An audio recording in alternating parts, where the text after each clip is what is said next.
Are you ready to work with a professional local web design and hosting company that will design or redesign a professional web presence for your business, products, or services without the high price other local companies charge? Search Engine Professionals provide search engine optimized custom website design and marketing services. We do not use purchase templates because we don't want our clients to be embarrassed when another site looks exactly like theirs. We also provide our clients marketing service at no extra charge because we want you to succeed. We provide website design, shopping carts and hosting services, website redesign, custom YouTube video commercials, graphic ads for print or Craigslist advertising, photo editing and touch-up, social media marketing services. Don't choose a company that's going to hold you hostage in the future. Choose us, a company you can trust. Search Engine Professionals, LLC. Visit us online at sepwebhosting.com.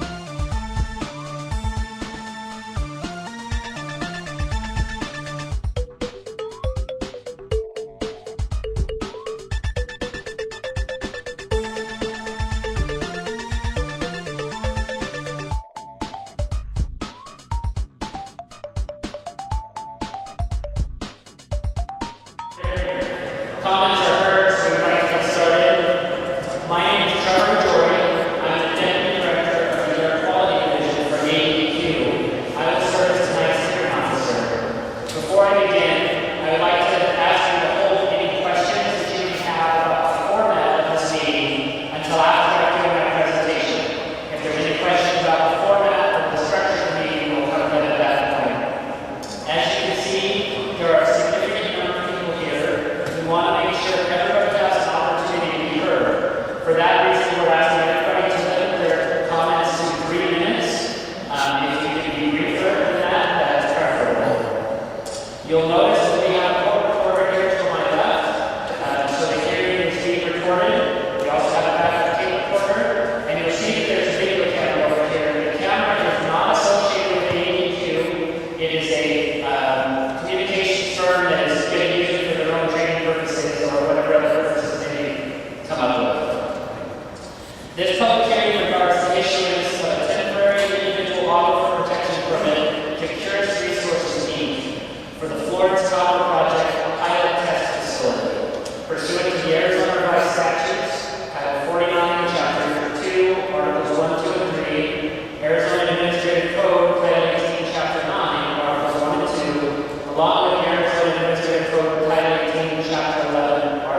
email and mailing address are on the public notice for this hearing.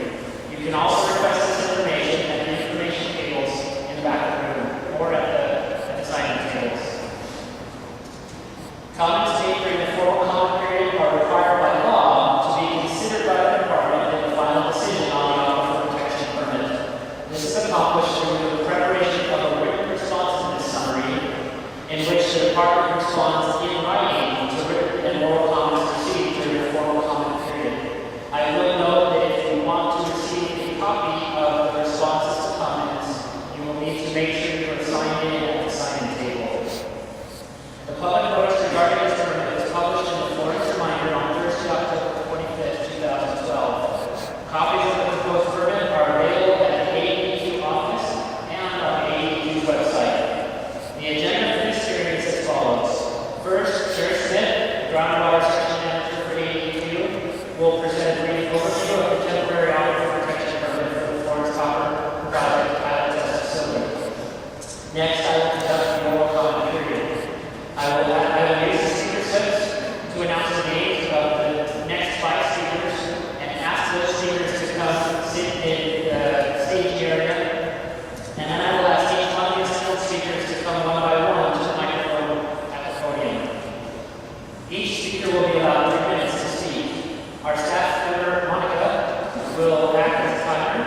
She'll hold up the sign, notifying you when you have 30 seconds left, and then when you have 15 seconds left. I mean, 10 seconds left. After 3 minutes are up, I will ask the speaker to step down and then announce the next speaker.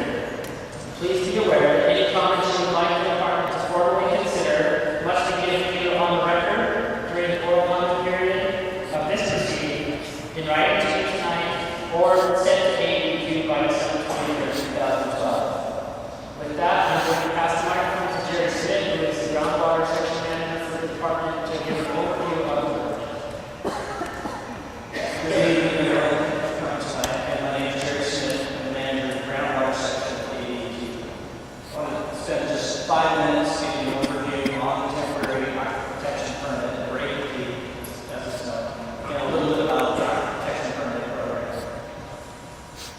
The temporary ADEQ is issued to Curious Resources to conduct a pilot project. The pilot project is located on Arizona state land within Curious property boundaries. It consists of in situ injection and extraction well field, identification facilities for producing copper, and processed water and stormwater pipelines. It also has a pipeline corridor. The in situ injection and extraction well field site is approximately 2.2 acres in size. And with regard to the temporary ADEQ, the duration is 1 year from the effective date, with the possibility of renewal for an additional year. With regard to this temporary ADEQ, it's important to note that while the permit has been issued by the department, by rule ADEQ may amend the revoked permit after consideration of public comments. Also, specific to this permit, curious do not discharge under the permit until after the public participation process, of which this is part, and also after all administrative appeals regarding the permit have been finalized. Now, with regard to our program, permits required for any facility with the potential to discharge groundwater. There are 4 demonstrations that an applicant must make to the department to receive an ADEQ. These are: first, they must demonstrate that they will comply. They'll demonstrate compliance with Arizona Aquifer Water Quality Standards at a point of compliance, also known as POC. Under this permit, Curious must conduct groundwater monitoring at 7 point of compliance groundwater wells located down gradient to the pilot test facility. 6 of these wells will be located down gradient to the actual in situ injection and recovery well field. One of these POC wells will be located down gradient from the stormwater and processed water boundaries. The second demonstration is that the facility must be designed and operated to achieve the greatest degree of discharge reduction achievable through application of the best available demonstrated control technology. The acronym for that is ADEQ. In the temporary permit, there are 3 facilities that are categorized as discharging facilities and require These are the in-situ area injection and extraction well field, the process water endowment, and the stormwater pond. It's also called the runoff pond. The bad cat certificate for these facilities is provided in the permit, as are the monitoring requirements that are in the permit to ensure that engineering and other controls are maintained in working order for the life of the permit. Now, for those of you that want more information, we do have a table over to my right with some of our technical staff, also a map of the facilities showing the location of these extraction facilities and the location of the wells that I just discussed. The third demonstration is the demonstration of financial capability. Under the temporary permit, Curtis Resources has demonstrated financial responsibility necessary to carry out the terms and conditions of the permit. The permit is expected to maintain financial capability throughout the life of the facility. Part of this is having a financial assurance mechanism for closure once this pilot test is completed. The estimated cost of closure is $3,487,743. These costs were satisfied through a performance surety bond from Lexon Insurance Company. Finally, the applicant must demonstrate technical capability. Under the permit, Curtis has demonstrated technical competence necessary to carry out the terms and conditions of the permit in accordance with statute and rule. In particular, ADEQ requires that appropriate documents be approved by Arizona registered geologists and professional engineers. This technical capability requirement is part of an ongoing demonstration. The permittee is expected to maintain that technical capability through the life of the facility. That concludes my remarks. Again, thank you everyone for coming tonight, and we look forward to hearing your comments. Thank you, Barry. I'm now going to open this proceeding for oral comments, but before I do, are there any questions or comments about the format or procedures of this meeting tonight? I will want to point out that we are going to hear from elected officials first, and then all the other comments we will watch for a minute, mix these all together so there is no particular order to them. Again, we don't want to give preference to any one party over the other. We will now begin the oral comment period of the ADEQ question. I'm going to call the first 5 speakers. I would invite you to come sit in the stage area. I apologize in advance for the mispronunciation of anybody's name. I would also ask that everyone please keep noise to a minimum as we are recording this hearing, and we also want to ensure that the court reporter can capture every word. In particular, please do not boo or clap during these proceedings. Thank you. So first, the first 5 speakers will be Tom Rankin, Mayor, Tom Smith, Vice Mayor, Tom Salaya, Town Council. To differ from the Toms, Bill Hawkins, Town Council, and then Michelle Wood.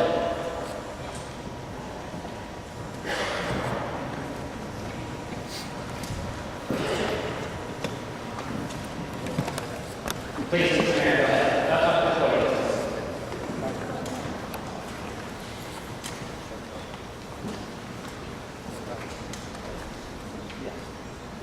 Before we start tonight, ladies and gentlemen, it's a very controversial issue.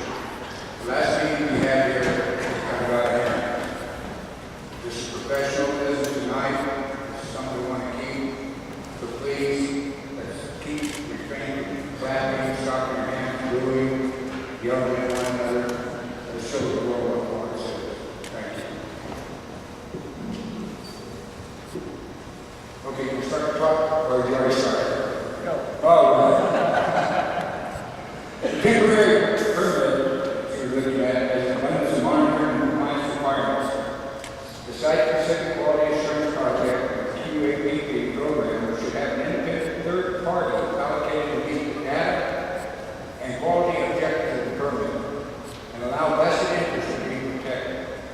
This type of independent permit is met in accordance with the BAD, CT, the best available administrative control technology. Guidance manual requires such an oversight.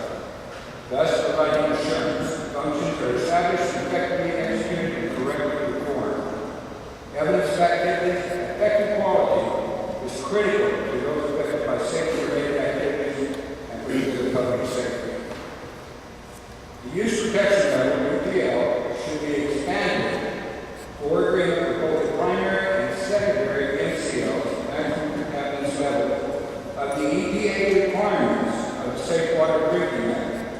primarily sulfates, aluminum, copper, fluorides, manganese, total dissolved solids, as well as other radiochemical analysis.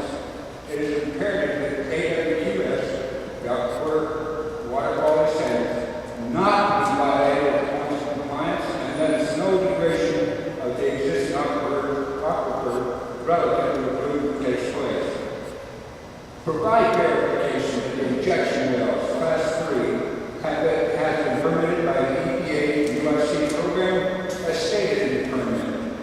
This temporary APP permit should be a standalone permit and not place reliance on a previous APP permit that is approximately 15 years old, as basic and technology that has certainly changed by the various comments made and to be reiterated, but we're going to get that in our written comments.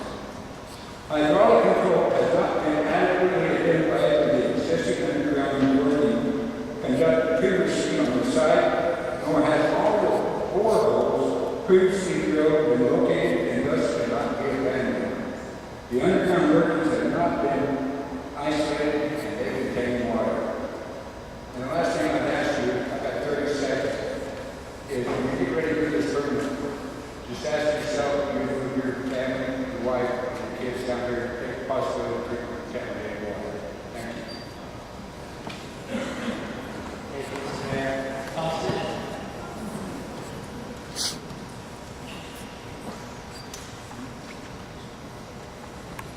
I don't have any notes. I've been standing on this project from the time it started. And the question I have for you is, first of all, what do you not understand about the word no from this town council? We've asked to vote 3 times. Now let me ask you another question. You have a small piece of property, but you allow them to go ahead and do a test pit. They cannot economically make money if they went ahead and started trying to produce copper from that piece of property. The rest of the acreage is under town control, and we will never let it go. Aren't you wasting time and money on this? I wrote 3 letters to the ADEQ. The first one, after 3 months, I received an answer, which was foolish. I still have that very place. The other 2, I never received an answer back from the ADEQ. My point is, don't you people even think what's happening? Do you not believe in town and city rights? You only believe in what you, the state, are being told to do. This is not right for the town. Thank you, Vice Mayor. Tom Salaya?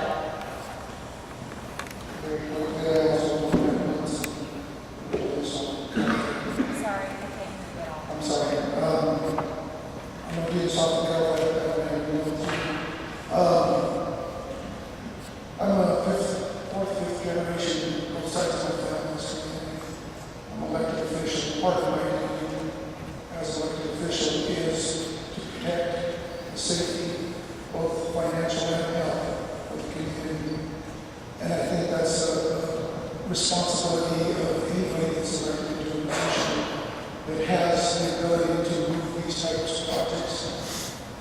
I think that by allowing a potential gambling in the future of our town, the alert conscience need to recognize and accept the responsibility of anything that possibly could go wrong with this. We need to take that into consideration and make the decisions. Thank you, Tom. Next speaker is Bill Hawkins. Bill Hawkins, Florence Arizoan, Florence Town Council. My family is also playing for 3 generations. We've care very much about Arizona as a whole and Florence. And again, you get closer to the microphone so our My name is Bill Hawkins, Florence County Council.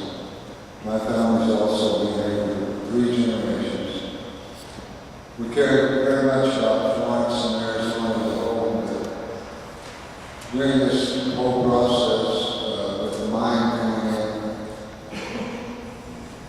the townspeople have spoken, I think, very clearly, mostly in the last election.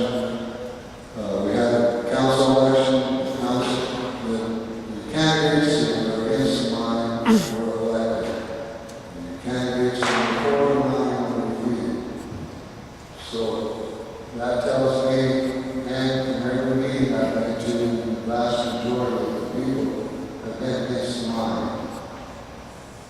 I don't understand how you would issue a permit before you have your hearings.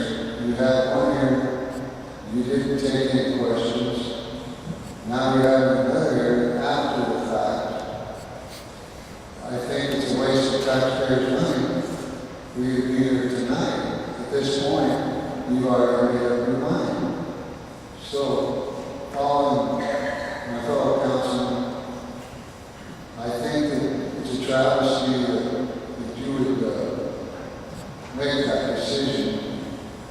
Not only that, the amount, it's going to hurt, and it's not on the edge of Florence. Every time you read about it in the paper or on the news, they always refer to it on the edge of Florence. It's in the middle of our city limits, of our town limits.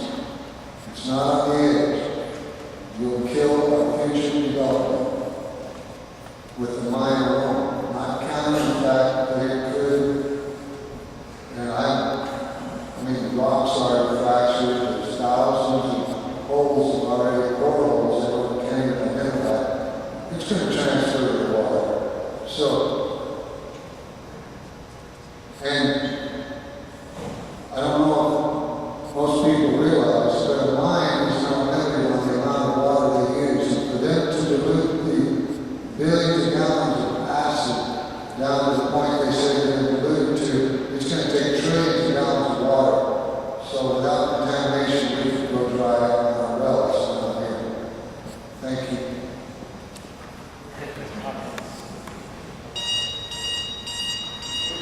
That's the noise you're going to hear. You get 3 minutes apparently. Michelle Whitman.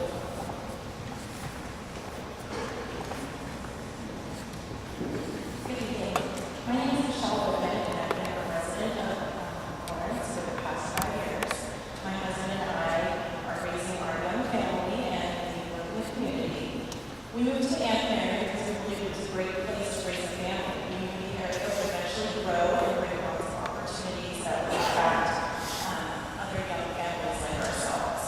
The last thing I would do for my family's health and safety at risk, and I'm here to say that after listening to all the evidence and researching it and talking to people in the community, that I'm confident and comfortable with the issuance of this permit. The main thing is I realize that it's only a temporary permit that will allow the company to show that it can mine copper safely with this institute process. I'm confident that the permit will require the agency to oversee anything that's done and hold the company responsible. I realize that my husband and I are directly going to benefit from the job, so the community will, and others in the community will. We're part of this community, and we support this process and your decision, and we have faith that you'll oversee it and make the right decision based on not other people's opinions and facts. Thank you very much. The next 5 speakers are Gerald Mahoney, Armin Young, Brad Glass, Stacy Grimwald, and Steve Hildebrand.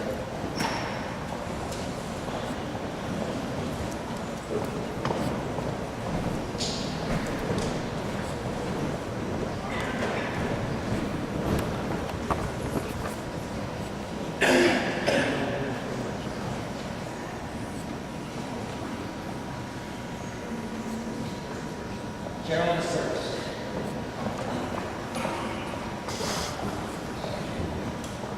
Name's Gerald. I moved out to San Valley 6 years ago to retire and live out on the farm. I have a bachelor's degree in horticulture. Take a lot of courses, read a lot about environmental protection. Injecting this sulfuric acid down into our groundwater. And you will, I don't care what they say. And that is important. There's a lot of people out here in this thing, our groundwater gets tainted. Now, there'll be a lot of people who lose a lot of money in that. Who wants to live with anybody ever been around with sulfuric acid? It stops. But that's just one thing what have a funny taste. Plus just leakage. All the heavy metals that can leach into our water bill is another consideration that you have to take into account. They're going to say, well, the trees are down for that much. It's not worth it, really. It's just not worth it. Spending that, taking the risk, raising the water table, this valley. This valley goes a long time, long ways. And round tables supply a lot of people and a lot of farms with water. Hopefully you'll really think about it. Decision. Hopefully we can get it not down the balance. Thank you. Armin Young.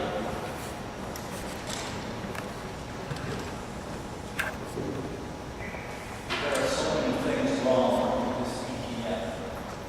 And I'm beginning to think that ADEQ is the Bureau of Mines rather than our environmental agency. Purist has rigged this ETF to give favorable results, and ADEQ has agreed to this. This is not a ETF, but the beginning of a commercial mining project. Pilot well field differs substantially from the commercial production field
opportunity to speak on behalf of Curious and the Florence Copper project. My name is Brad Glass, and I'm with the law firm of Gallery. Although it has been suggested that a temporary permit was issued to Curious by ADEQ without any opportunity for public comment, that's simply true for several reasons. First, although not required by law, ADEQ held an open house in the town of Florence on June 13, 2012, nearly 4 months prior to the permit's issuance, to give the public the opportunity to express their concerns directly to ADEQ. Second, the rule establishing ADEQ's temporary permit process clearly provides that ADEQ will hold public hearings, consider public comments, and can amend and revoke the temporary individual permit based on such public input. Third, throughout the permit process, ADEQ received extensive written and oral comments on the project from the public and many members of the tonight. It's clear from the terms and conditions of the permit that ADEQ considered and incorporated many of these comments, making the temporary individual permit issued to Curious one of the most stringent of its kind. And Curious accepted the conditions of the stringent permit willingly and will fully comply with it. For example, groundwater beyond the southeast boundaries will be connected to the same federal drinking water health standard that applies to municipal water providers. Curious voluntarily agreed to the more stringent standard because they are confident they can meet the standard. Similarly, sulfate levels, which are a result of historic farming and naturally occurring mineralization in the aquifer and soils of the area, will be carefully monitored and controlled to ensure maximum protection of the community. Curious has invested substantial time and energy in developing a comprehensive application and other submittals to ADEQ that support the design and environmental protections that will be implemented as part of the facility. The application will detail site-specific hydrological and engineering information that form the technical basis for the permit and the wellfield design.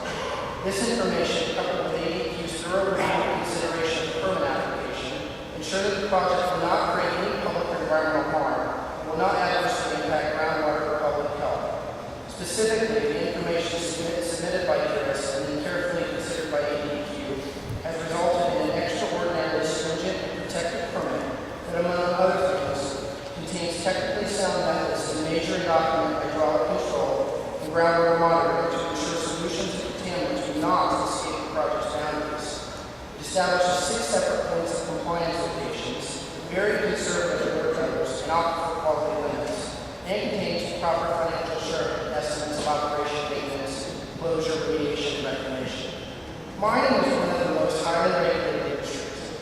Curious, in order to operate its commercial project, will have to get 19 different government permits or approvals from local, state, and federal agencies. These approvals will ensure that this project is operated safely, and those agencies will make sure that it's operated safely. Thank you for the opportunity to make comments. Our next speaker is Stacy Brittenball. I don't see Stacy up here. Is she in the audience? Okay, we'll hear it and location comes back. Steve Hildebrand?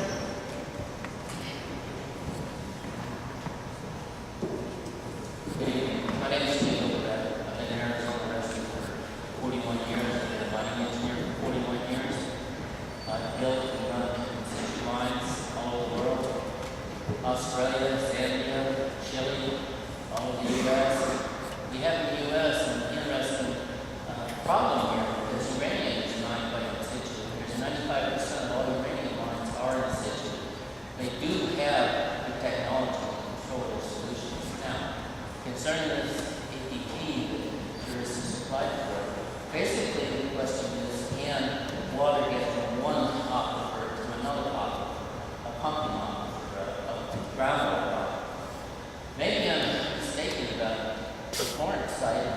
I understood that there was a high nitrite level in the upper aquifer that precluded it being even potable water for human consumption, but I might be wrong about that. I think it's related to some agricultural problems.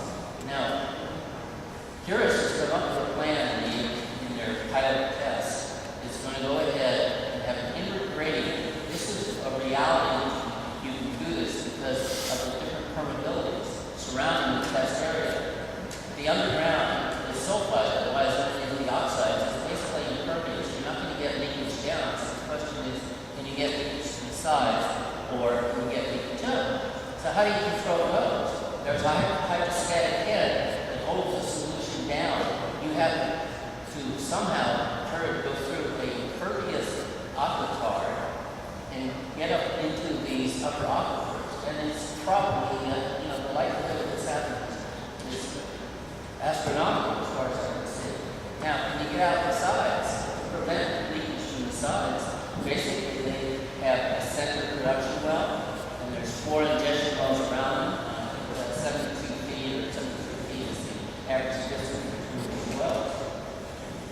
have 8 other production wells around it. So they're going to protect all the sides. Now, if you consider it has only 6 sides as far as I know. They're going to control their solutions, and this is what you're asking for. Can they control their solutions? Now, is copper a valuable product? We live for what, 4 years of recession? Is copper important to us? Sure is. We import probably over 50% of our copper in this country. That means a balance of payments problem. Tourists can help relieve that problem. We can produce copper that way. I've done it. I've run in leach fields. I know how the water balances and metal balances and all that is done. The tourists have a good plan, and they should be given this chance to prove it. Thank you. Thank you. Next vice chair is Dan Johnson, Daniel Hodgman, Alan Lewis, Kevin Foreman, and Denise Collins.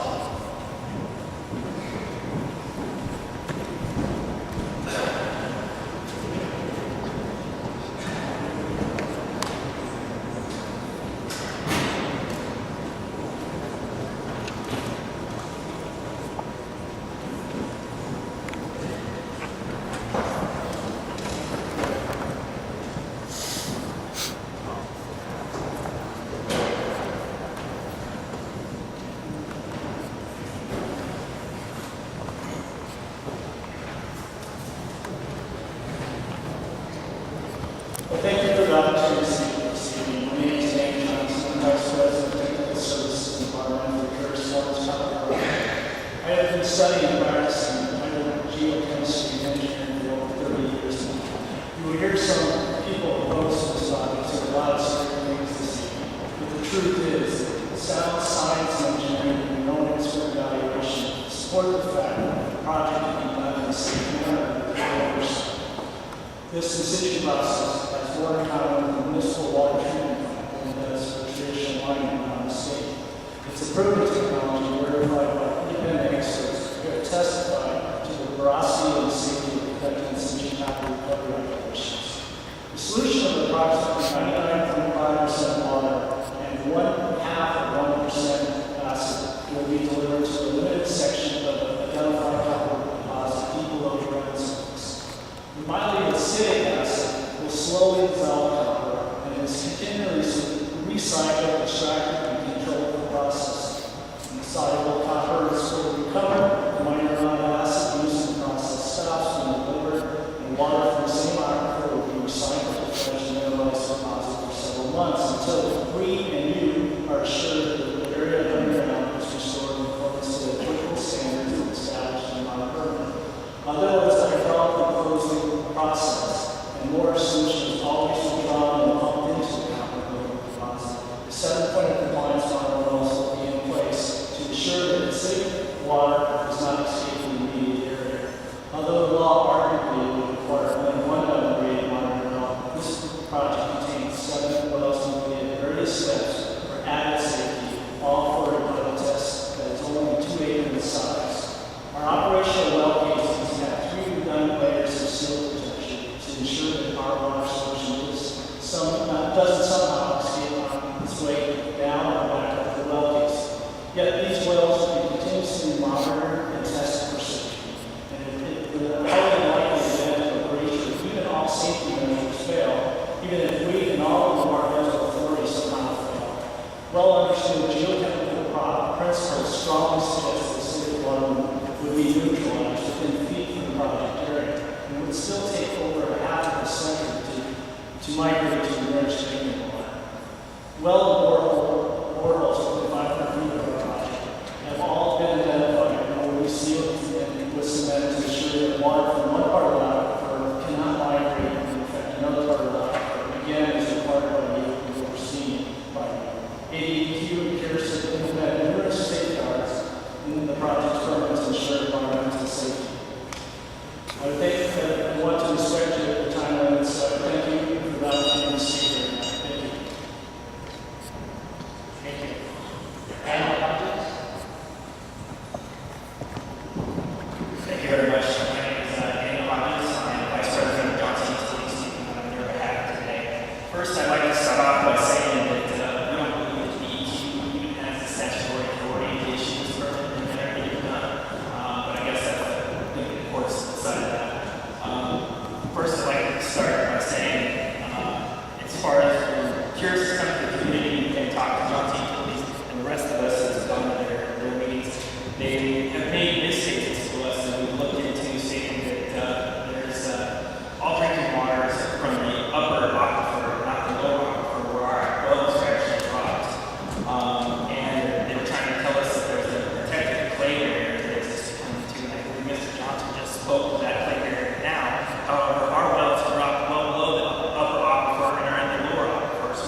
monitoring wells, they're set up 700 feet from their injection wells, and this is somehow supposed to tell us that our water supply is going to be safe by the time it migrates 700 feet from the well fields.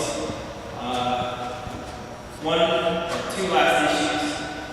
We have not been able to find anywhere where this type of in situ mining activity has ever returned to groundwater to safe drinking water conditions.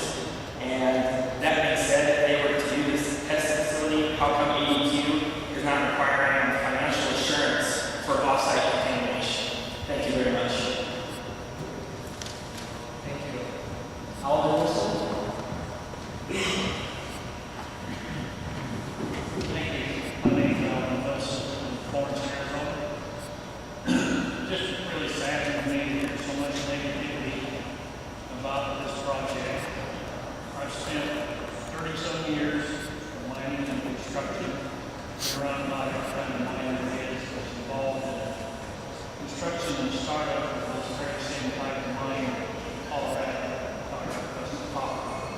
It's been operating continually since 1990, doing very well. At least one major expansion provided great economic development to the community there in central Colorado. And I just urge us, please give these people a chance.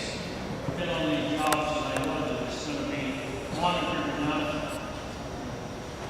Nothing serious is going to happen before they know it.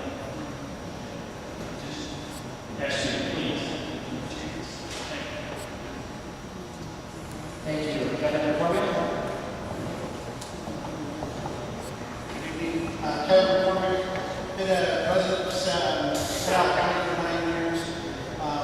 Not a scientist, not a geologist, don't understand a lot of it. But I do know that, being one of the younger people in this room, growing up farming, knowing that my grandpa used to put acid on the ground and be a farmer, helps the ground a lot. That's on top of the ground, leaching downward. We also grew up with having a septic tank, and we used to put acid on that thing, keep it clean. It begins both the leach field, seeping downward again. And that's just one household. We're talking, this stuff is going to go down 600, 700, 800 feet deep, and it's supposed to reach upward. Last time I understood, I'm on this earth because of gravity, and push everything downwards. I don't see how things can go up when everything's supposed to be going down. And I'd love to see this thing happen because this town, the county, the state needs these jobs. And if the permit was given 15 years ago, I'm sure the technology has gotten better from then to now. And the way we do things has gotten faster and easier from what they were back then. And from my understanding, this thing has been there since the 60s. That's a long time. They've been doing things and it's had different owners in that time and it had no failures. Then why are we concerned now? It's a no-brainer in my hands when all I see is the opposition saying it's going to contaminate our groundwater, but we have no evidence being done here. I just don't see why we have to worry about something that's never happened. And the steps that ADEQ is taking for the mine to make sure it has different well cycles to protect us when it does get released out. There's ways to bring it back in with their hydraulic systems of pushing water, stopping the pumping, and it's pumping straight water into it and sucking more into it. I mean, again, it's kind of elementary mining. We're not having dirt trucks and haul trucks and digging up the earth and looking like Miami or Superior. This is, when they're done with it, fill it up with cement, cut it off, and you're done. It looks like it was what it was before they even got here. So, last thing, it was good enough 40 years ago. Why is it not good enough now? Thank you. Denise Color?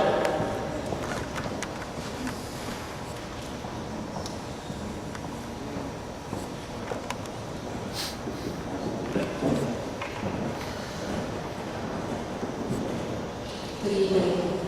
My name is Denise Florence, and I am a resident of Florence.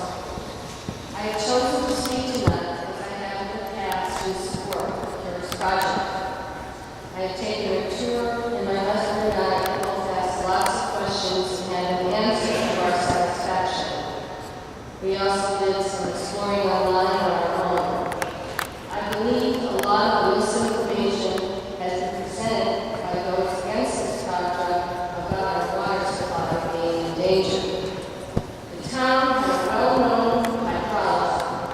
study, and they determined there was no danger to our water supply as long as all the safety measures that are required are in place. It has also been presented, everyone in Florence is against this project. Nothing could be further from the truth. In 2011, the town of Florence did a citizen survey. One of the questions asked was, should the Pierce project be allowed to open and operate? Results were as follows. Downtown area, 45% yes, 19% no. Florence Gardens area, 46% yes, 30% no. Amber, 28% yes,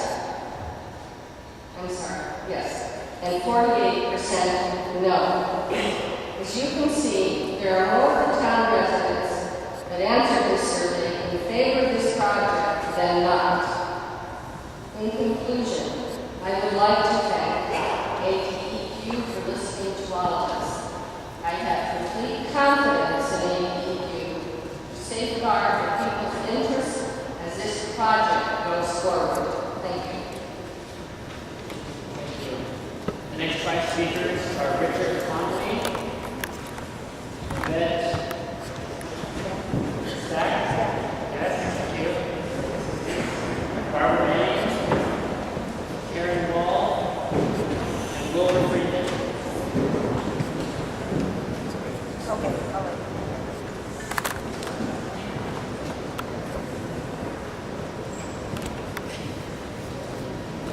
Richard Conley, you're first. Good evening. Thank you for coming. Speaking for you. I'm a 7th generation native in the state of Arizona. My children are 8th generation. My grandbabies are 9th generation. I am also, I work with voice learners. I deal with you and with you. I'm also a certified first responder in the event that there's a disaster of any sort. My concern is, what I'd like to read to you is from the emergency response guide dealing with sulfuric acid. These are the facts. These are the hazards of sulfuric acid. It's corrosive and toxic. Inhalation, injection, on contact with skin, eyes, vapors, dust, or substances that may cause severe injury, burns, or death. Fire will produce irritating, corrosive, and/or toxic gases. Reaction with water may generate much heat that will increase the concentration of fumes in the air. This is to be directed. Contact with molten substance cause severe burns in skin and the eyes.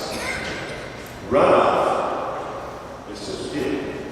Runoff from the control or dilution water may cause pollution. These are the fire hazards.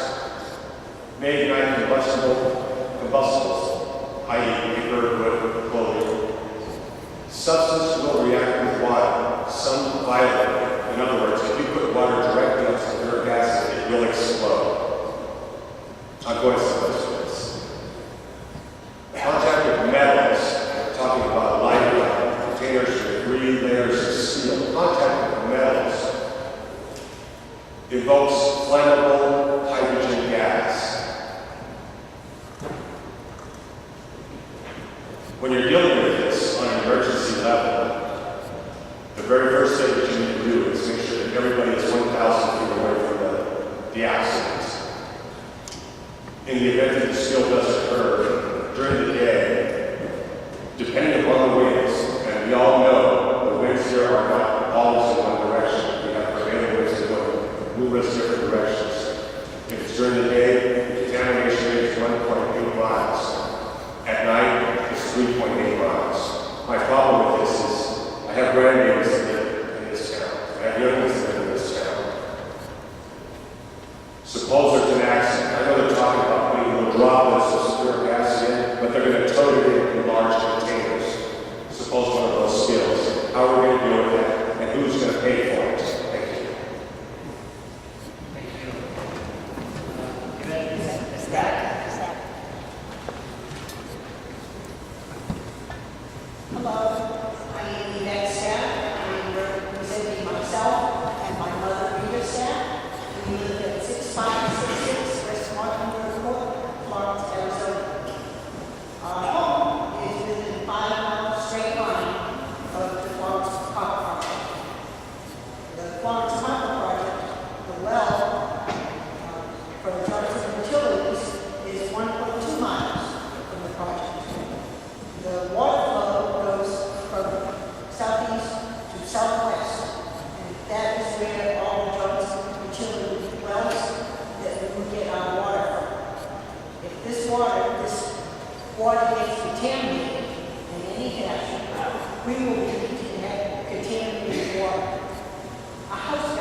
wants to buy a house that lives in an area with a contaminated water heater? They will take for washing clothes, for washing shower, and for cooking. This is our major concerns for the contaminated water. I have a paper that I have written. I would like to give to you, and thank you very much. Thank you.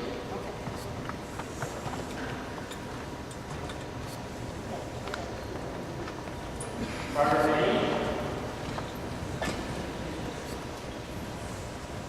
Good evening. This residents of Arizona have been concerned for decades about the quantity of our groundwater and the law. And that concern caused the legislature to create ADEQ back in 1986. People of Arizona look at ADEQ as the custodian of our groundwater. When I reviewed the first permit, I don't see much there that we have done to protect that groundwater. In fact, it seems that you have made the detection of contaminants even more difficult. A number of experts have analyzed the permit, and they have come back to us with a report, and they say it's sufficient in 8 major areas. They have sent you a written report on that. One of the things they mentioned is that the monitoring wells are neither in the right location or the right construction. The field design for the pilot program is not that course of use of test is not the same design that we use to produce the copper. So you're comparing apples to oranges. They also mentioned that we have not specified the allowable levels and the allowable qualities levels. They have not been established as yet. And when they are established, they're not providing for public input. The frequency that you're going to test the groundwater is inadequate. The tests are not many. The testing for contaminants is too early in the operation of that test project to give accurate results. And they also mentioned that the man-made pathways, those boreholes, existing wells, have not been addressed properly. We have not solved that problem. And of course, groundwater cleanup proposal is not realistic, and you know that because you know the history of PHP. They have never yet cleaned up that groundwater. You have a responsibility to protect the water of Arizona. I want you to assume that responsibility and revoke that correspondence. Thank you. Thank you. Karen Hall.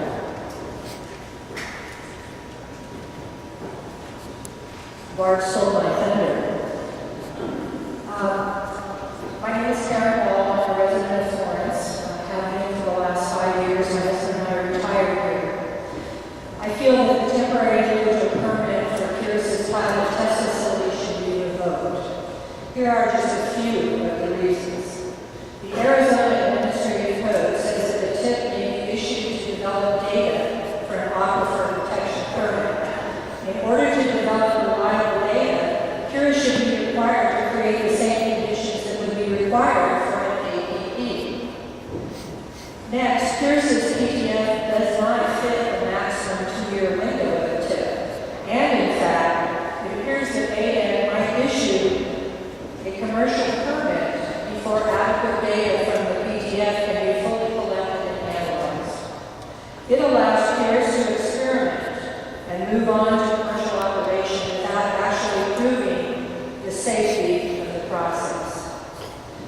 Also, the configuration of the PTF wells is significantly different from that proposed in Pierce's commercial application.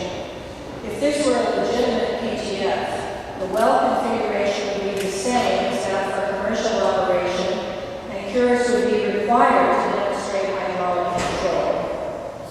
The point of compliance wells are located so far away from the injection wells that they are inadequate to detect exceedances of contaminants during the 2-year PTF window. Unabandoned boreholes, and old wells are documented to be the leading causes of excursions causing groundwater contamination. Purist has no plans to locate any plug holes outside the 500-foot well field boundary on the state land parcel or other areas of the PTF site, such as the evaporation pond and pipelines. There is no contingency in the event Purist is unable to locate holes it knows to exist. ADEQ STIP allows insufficient monitoring of groundwater contaminants and does not require the collection of data from drinking water sources, something I find unconscionable. How can Purist prove the safety of drinking water sources without being required to monitor and report test results on those nearby sources? ADEQ should not also assume groundwater protection based on Purist's premise of restoration, especially considering that no in-situ mine has ever returned the groundwater to pre-mining condition. What makes ADEQ think Purist would be the first one? The tip issue for Purist's PTF is inadequate and should be revoked. It's not a question of if our groundwater will be effective, it's a matter of when. Please revoke this permit. Thank you. Good evening. My name is Wilbur Freeman. I am a lifelong resident of Florence. I served 16 years on the council of the town of Florence, both as a mayor, vice mayor, and council member. And I have always had the best interests of the town in my heart and in my brain. I want to begin, first of all, by thanking ADEQ for being present tonight and explaining the process by which the environmental permits of this nature are issued. I want to know that this particular permit was issued based on sound engineering practice and science and proven technology in the in-situ mining process and Purist's ability to perform and meet all the conditions of the permit. I'm especially close to this project because, you see, I worked for Florence over in the early 70s on the very same piece of property that Purist owns today. And maybe a lot of folks don't know, but actually this is a reissue of an existing permit that was issued to BHP in the 90s, where they're successfully running its project. In my opinion, emotional issues, personal feelings should have no bearing on whether environmental permits of this nature are a major issue. They should only be based on sound engineering practices and Purist's ability to perform and meet all the conditions of the permit. In fact, the Purist was issued a temporary permit proves to me that they in fact have met all the conditions of the permit. Otherwise, you would have never issued a permit to them in the first place. Thank you. The vocal minority doesn't concern me as the undeniable and undisputable facts are that the majority of the residents and the businesses of this town support this project.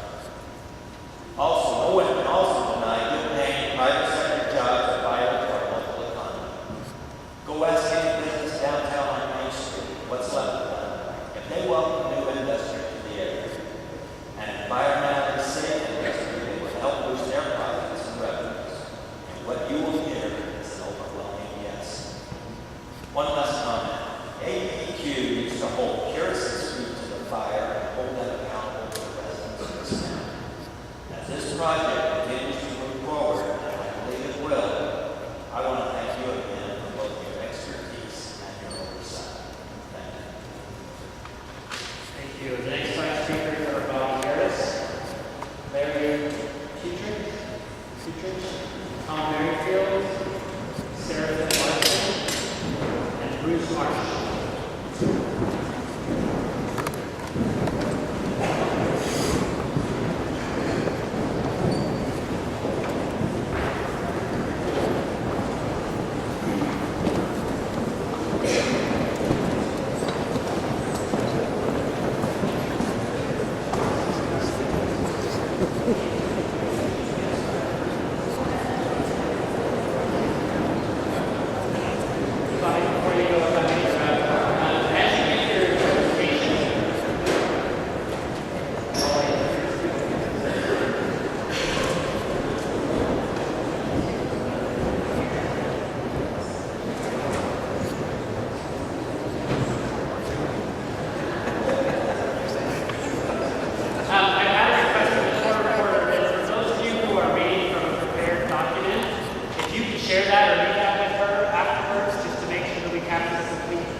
question I asked was, why are you calling this a closed-loop system when in fact it is not a closed-loop system?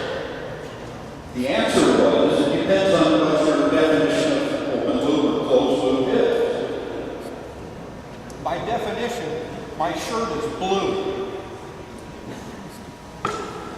Secondly, we talk about the solution. Solution being something like 0.03%. And I asked the engineer if he was sure that that was enough sulfuric acid to actually extract copper. He wasn't sure. He said that by analysis we think so. Thirdly, recovering all of the solution that's been being injected. I asked him the question how he knows that he's going to extract all of the solution that he's injected into the in-situ mine. And he said, well, we know by analysis.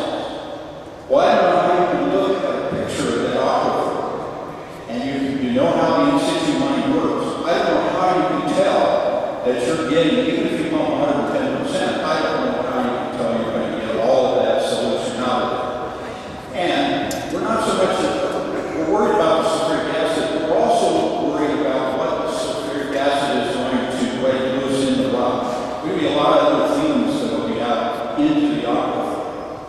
So I just like to remind you of a couple of things. 100 years ago, Harlan and Wolff, shipbuilders in Belfast, Northern Ireland, called the Titanic unsinkable. Whoops. Lieutenant Colonel George Armstrong Custer, writing in his book, My Life on the Plains, said that the cavalry would leave all the Indians on the plains. Whoops. Curious said that don't worry about it. We know all about it. Since you mining, we can handle it. They've already had an exceedance. Whoops. And let me remind you, $3 million is nothing. Curious is a foreign entity. Anything goes wrong, they're gone. Bobby Harris.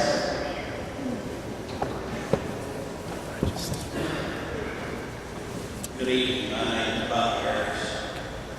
I'm just an old country boy, Texas.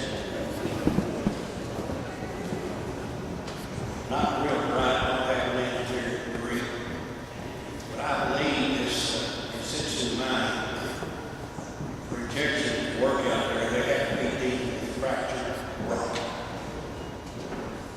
Which means there are fissures, cracks, and everything else running into this rock formation they're going to inject into.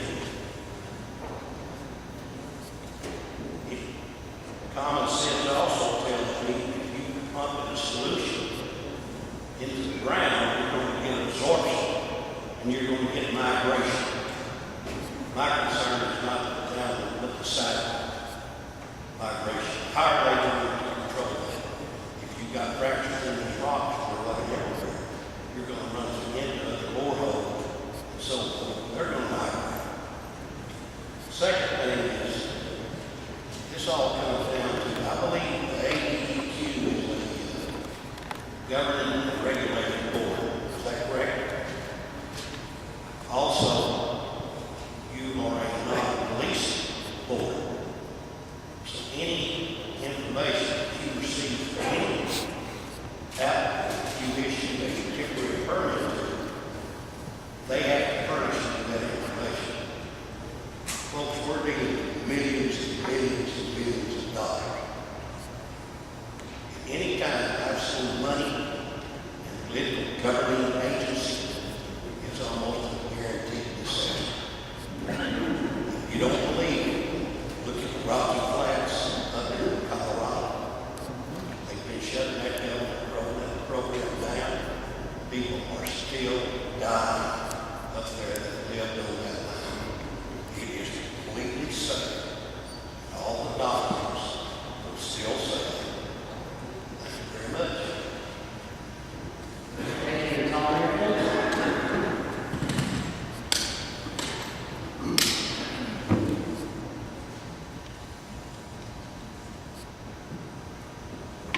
My name's Tom Aaron. I'm the operator of Geoscience.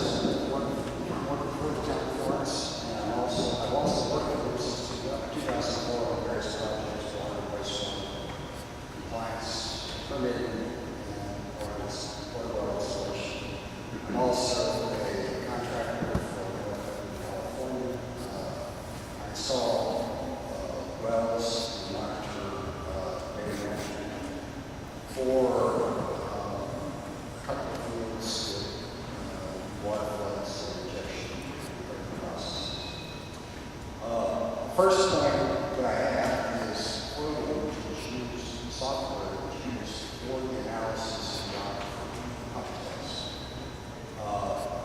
Currently, it's not being used to actually machine learning work.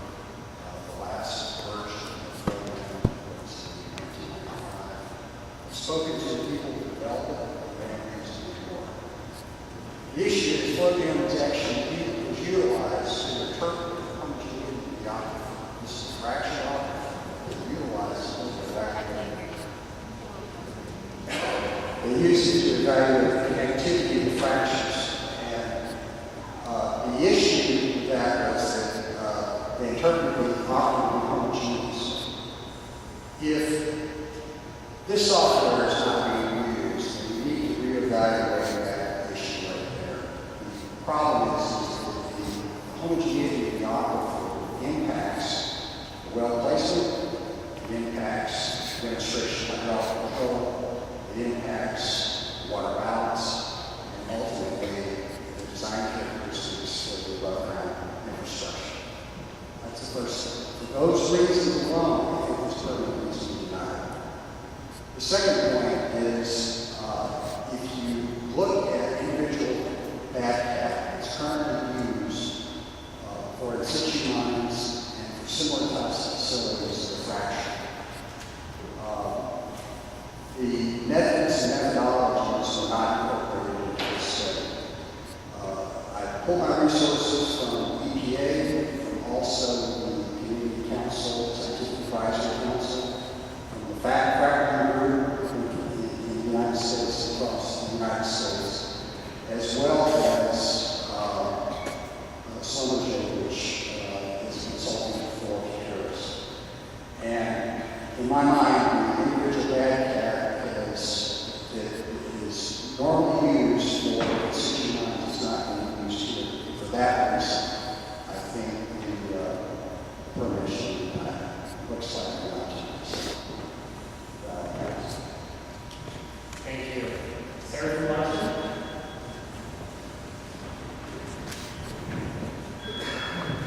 Thanks for coming out here. My name is Sarah Morrison. I live in Cactus Forest. Lived out here for 10 years. Arizona is a copper state, and I support all of our Arizona efforts to create mining jobs in Arizona. I know we need jobs here in Florence. I've been actively working for more than 5 years trying ways to create better business climate in Allen County and to attract better jobs here. But jobs should not come at the expense of poisoning our water, which is the most precious resource we have here in the desert, which our agency is specifically designed to protect. According to the U.S. Geological Survey, these mines cause irreparable damage to aquifers.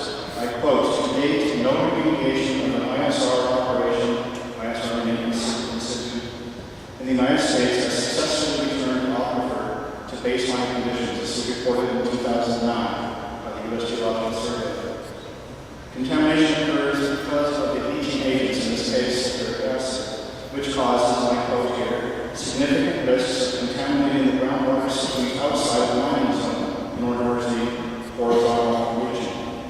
This was quoted from a 2009 paper of the Western Mining Action Network. This particular site was ordered in a study by the EPA, which found, quote, "very high levels of radionucleotides that are leachable." This was from an EPA study of the PhD project in 1999. These risks have been highlighted again and again and again. I'm surprised that we continue to ignore them. Every single in situ mine located on an aquifer has created irreparable damage to that aquifer. There have been no exceptions. According to the World Information Service on Energy, there have not been any exceptions in the USA or Germany or Bulgaria or Ukraine or anywhere else in the world in the history of in situ mining. How does ADEQ expect this one mine to be an exception to the universal rule? I would ask you to show us one example of an in situ mine on top of an aquifer that is actually not contaminated the aquifer. There aren't any examples. 20 years from now, what will the jobs be when the groundwater is so polluted that people can't live here? Please think of the generations to come. Let's work together to find better ways to invigorate the Florence economy that doesn't involve this kind of risk. And also, if anyone was interested, here's a diagram that shows that 40% of in situ mines do have vertical excursions which the sulfuric acid rises from the zone where the copper is. We want the information on that, and we know. And if we have the information on copper mines, any in-situ mines that have not polluted the aquifer, let me know. I haven't seen a single one. Thank you. Thank you. Bruce Marsh.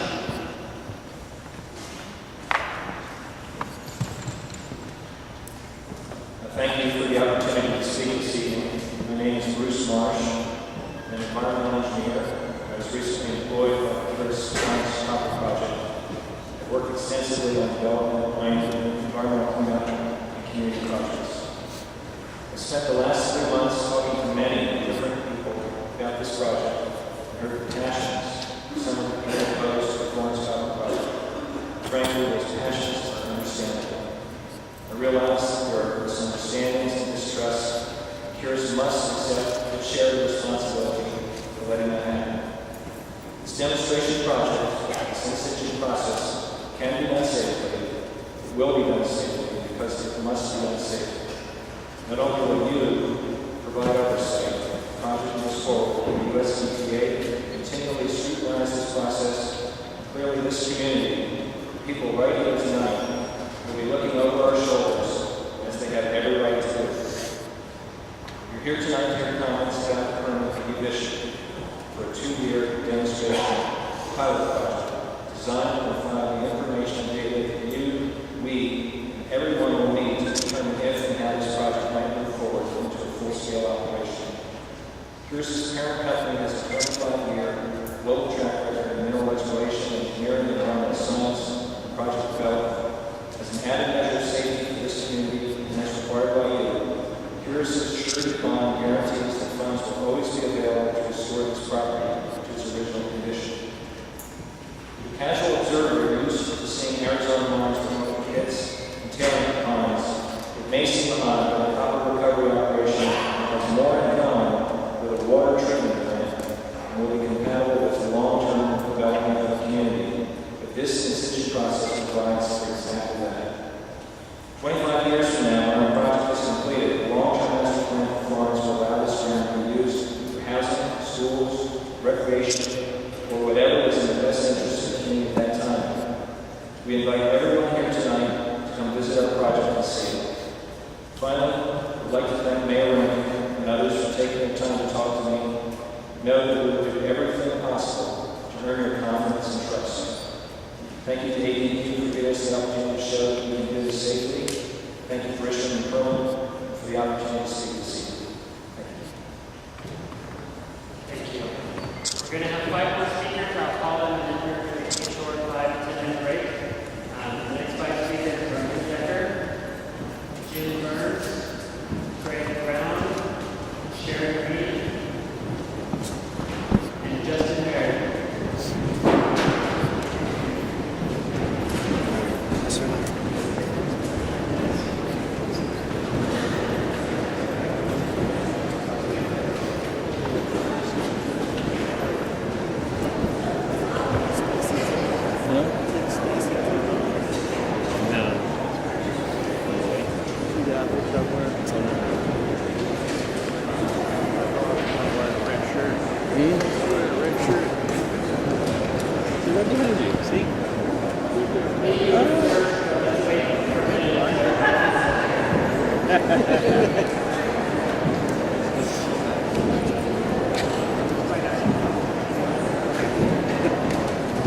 Let me get my phone. Take your picture, taking her picture, taking your picture.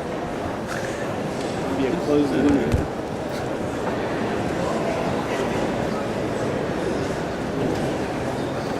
Yeah. She's paid, man. She's got to be here.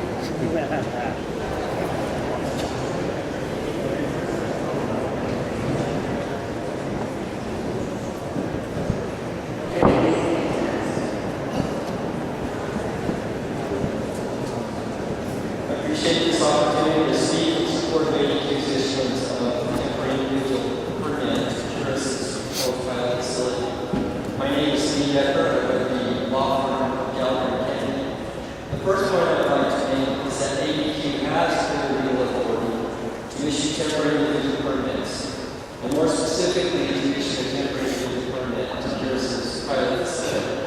Arizona's Water Quality Control Act, which forms the basis for the authority that ADEQ has, grants ADEQ broad authority to issue rules to adopt, to allow for the issuance of individual permits. In 2001, ADEQ exercised this authority when it promulgated its temporary individual protection permit rule. This rule is carefully vetted through a substantial stakeholder process and allows pilot facilities such as the proposed Securus facility to apply for permit coverage using a carefully adapted process for pilot projects. To date, ADEQ has issued 9 temporary individual permits. Although a unique process was adopted for pilot facilities, the rule ensured that temporary permits would be just as protective of groundwater quality as any other type of individual permit. Contrary to what others have claimed, a temporary individual permit is not a waiver, it's not an exclusion or an exemption from ADEQ requirements. ADEQ's temporary individual permit rule authorizes ADEQ to issue a permit to an applicant for 2 separate conditions.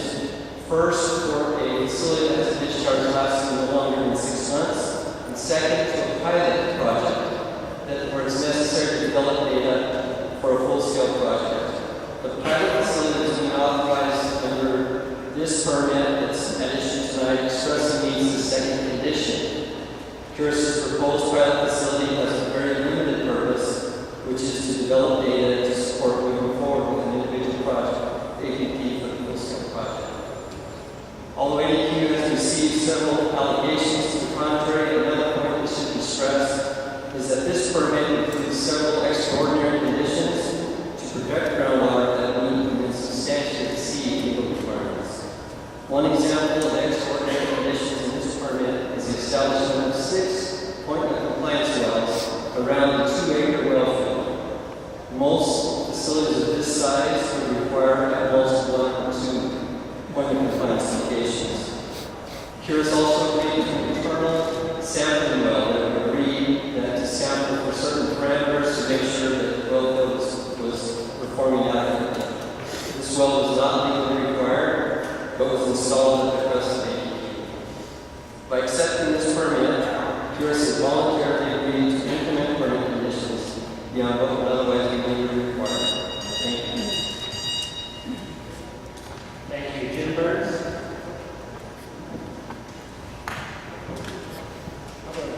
I'm going to pass in my notes and just going to take excerpts out of it. I find it interesting in the sense Florence has taken on asking use of city limits when they passed the law against its use specifically named first cover mines and then getting past agriculture.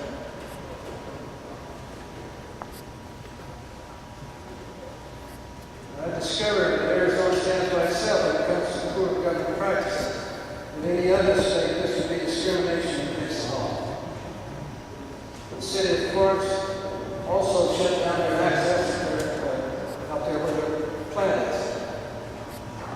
Yet you go to Felix Road, and it's 3 or 4 times worse for access than there's a facility, and that road was done by the planning, passed by the city, and financed by the city. I feel that the people that sit in the city council have a real problem about what is right and fair. They have no common sense and no sense of right or wrong, and they're supposed to be impartial in making decisions, and they've proven in this case they're not. The city of Florence,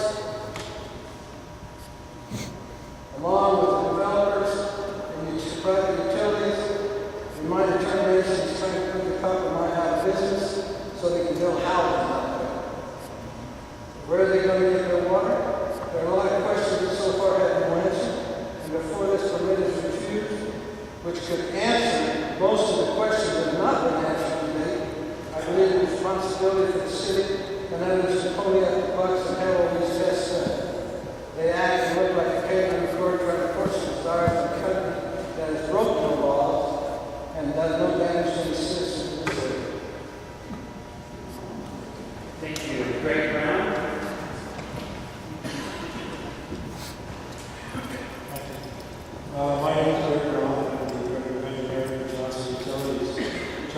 Utilities is the drinking water provider, and we are located adjacent to downgrade Cures Mine Project. Our source water is groundwater from the same aquifer Cures wants to include. We have 15 wells downgrade. Our closest well is 1.2 miles from the line. Using the data from the Cures estimated positive solutions table 3.1 of their aquifer in their ADEQ application, they predict a nitrate concentration in the groundwater after rinsing of 110 parts per million. How the ADEQ issued a temporary permit with no AQL AL for nitrates. Arsenic is predicted to be 15 parts per billion after rinsing. The temporary permit has an AQL of 50 parts per million for arsenic. However, the Clean Drinking Act has a limit of 10 parts per million, which we have to abide by. Per Arizona Revised Statute 49-243-86, ADEQ must consider the use of the water from aquifers in the discharge impact area. It's clear we do not consider the drinking water aquifer that serves our customers. It's also clear we do not consider the quality of the water in the existing aquifer, or you would have not allowed EQLs to degrade the quality of the existing water. When we were first approached by Cures, we noticed that our wells and others were not included in their study of groundwater water. We are not alone. In your comprehensive request for additional information, you stated that there is a potable water system 1.2 miles from the line. You requested the applicant to detect the location of the wells within 1.5 miles. You also requested the applicant to model the effects of mining and rinsing on the area of drinking water wells. You also asked Cures to evaluate the potential of mine solutions migrating along the preferential path, such as previously drilled boreholes, fractured zones, the lower basin fluid begins in direct contact with the mining area and faults. You have not received these answers to these questions until you issue the temporary ADP. There are so many unknowns one person with model can predict whether the solution will migrate. Any failure of your system's fit could allow release. The solution could find preferential paths not known at this time and move outside of the containment. Once released, the downgraded users will incur substantial costs to clean up the groundwater. If that is even possible, as you know, the closure, post-closure, financial insurance does not cover our costs.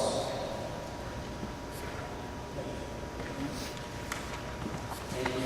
Sharon Reed. My name is Sharon Reed, and I are retired residents of Florence.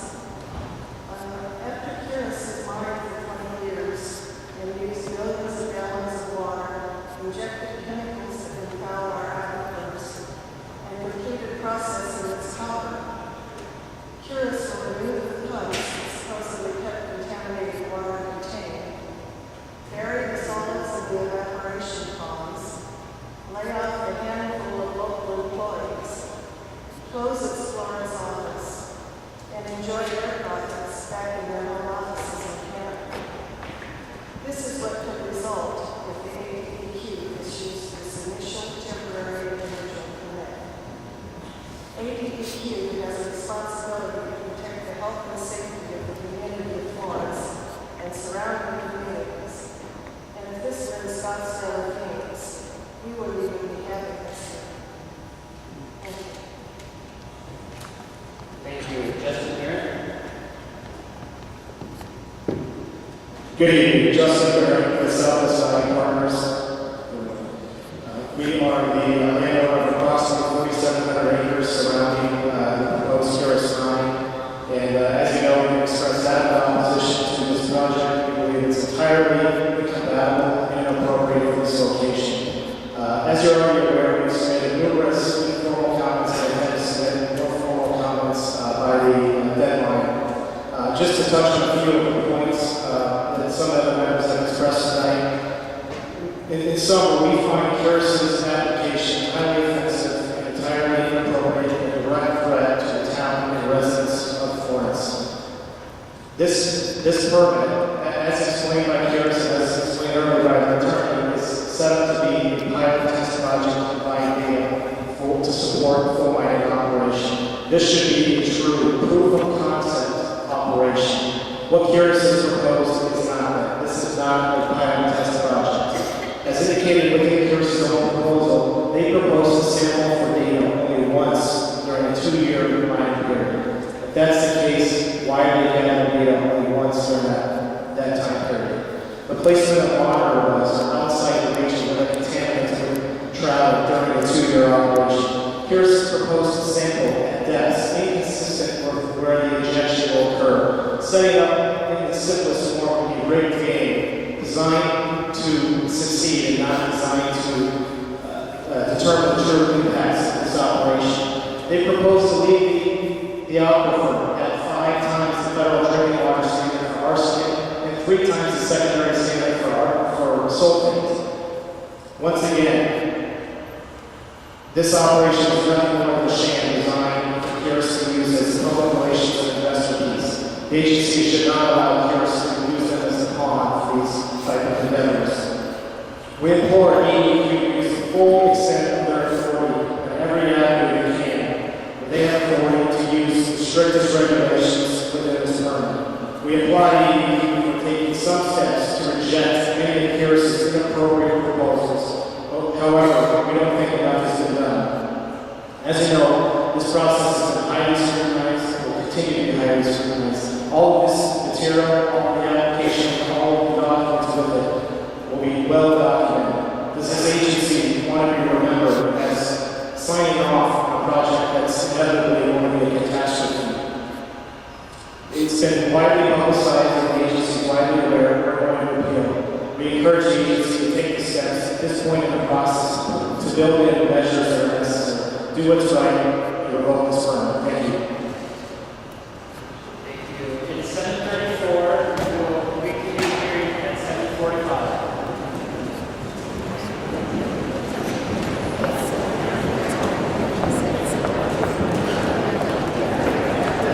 Ready to work with a professional local web design and hosting company that will design or redesign a professional web presence for your business, products, or services without the high price other local companies charge? Search Engine Professionals provide search engine optimized custom website design and marketing services. We do not use purchase templates because we don't want our clients to be embarrassed when another site looks exactly like theirs. We also provide our clients marketing service at no extra charge because we want you to succeed.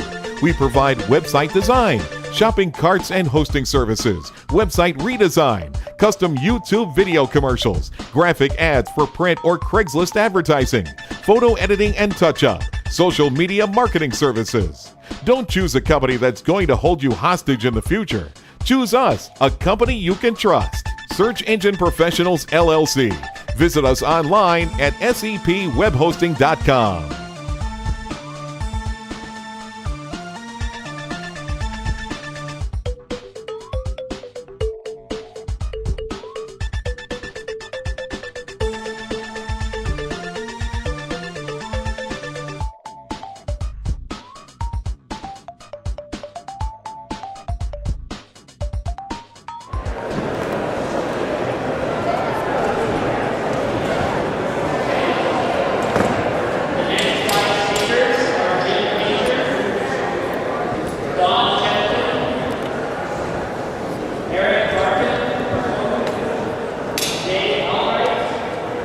Excuse me.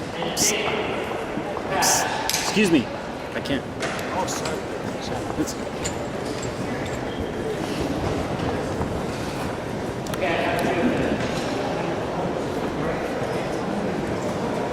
you're good. Yeah, you're fine.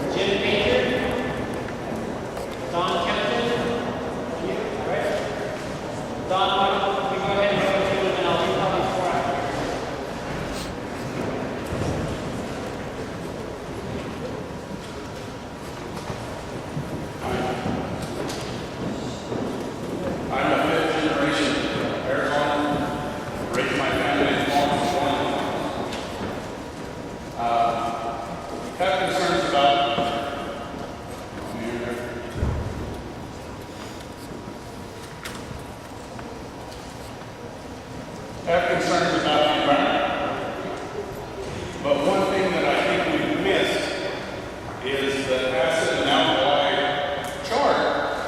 The alkali is just as harmful as the acid side. Anybody in here able to grow strawberries for their house? Can't happen.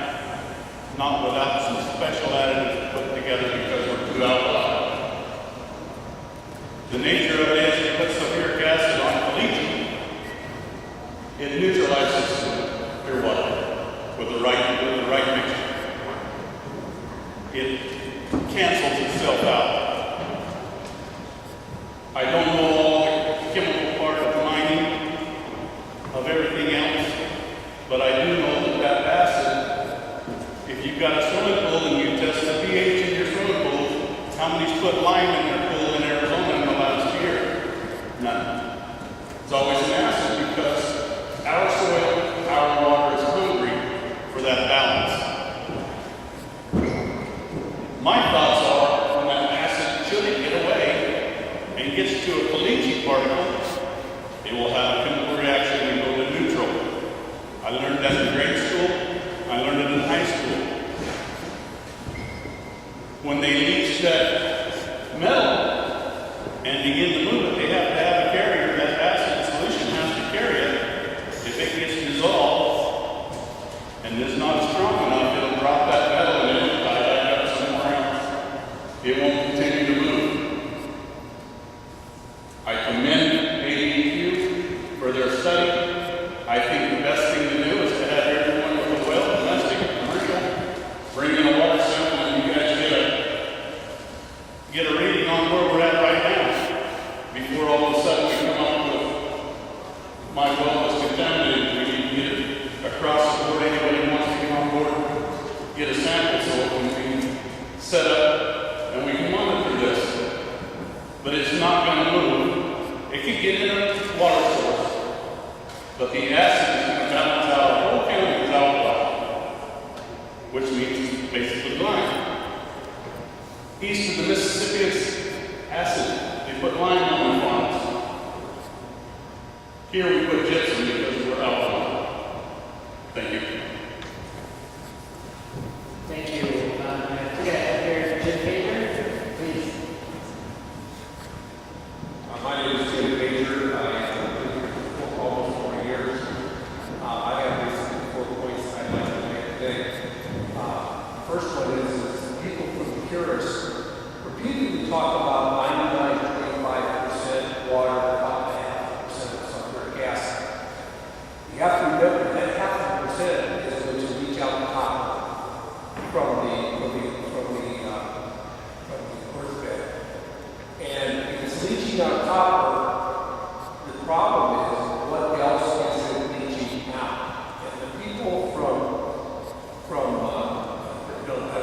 that exist in this, many of them are concerned about the other contaminants that are going to be present when the sulfuric acid leaches out the copper.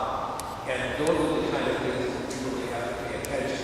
They never want to talk about. Second point I want to make is that Tom Rankin pretty much stole my thunder on this here when he talked about the fact that he strongly recommended that you have an independent third-party company be responsible for this test program if you go ahead with it.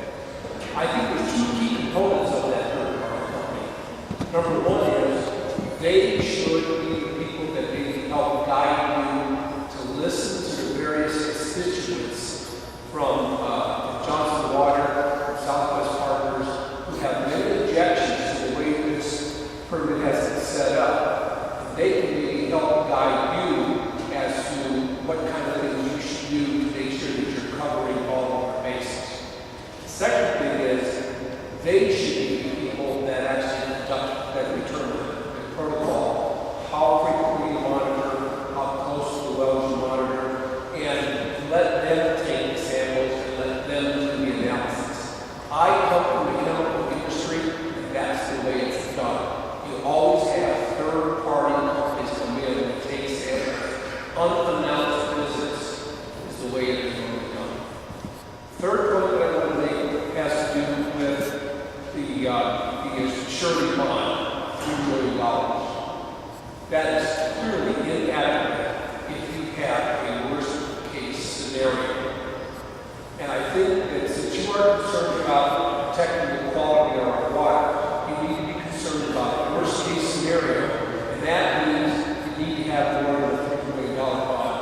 I would like to see you go to the parent company of yours and ask them to sign on and take responsibility if there is a worst case scenario. The last thing that I want to make, the last point is, when you're considering this here, think about if you live in this community, what your attitude would be about the potential risk of having your water contaminated. Thank you. Thank you. Mayor Eric Barfield. If Dave Albright or Nick PACHE Patch is in the audience, if they can go forward, please. My name is Eric Barfield. I'm Vice President of the Waterfront Corporation. I've been involved in mine projects for over the last 25 years, and I've watched ADEQ, EPA, every government agency possible graduate through the times, through the technologies, through the public process. I've worked on mines as recent as Colorado and Resolution. The rules and regulations that the government has out there to protect the public, I feel, are very adequate, whether it be this mine or any other mine that I've been involved in, even taking mines to the accreditation to the green building certificates. Technology has changed, the times have changed. Your regulatory committee has stayed up with those times. It's no longer a bit mining if you can go after this and minimize the environmental footprint. You guys endorse those things and put safety measures in place, protect the public, and endorse economic growth.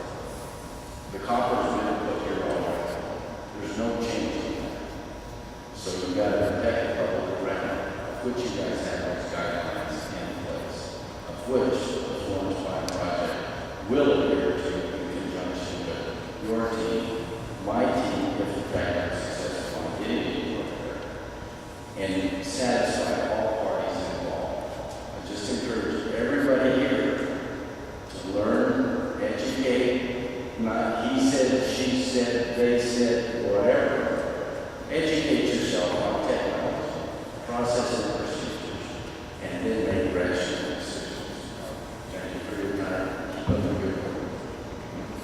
Thank you. Next 5 speakers are Sue Stoker, Brett Tanner, Philip and Irene Hannah, Christopher Rod, and Vicki Gilliam.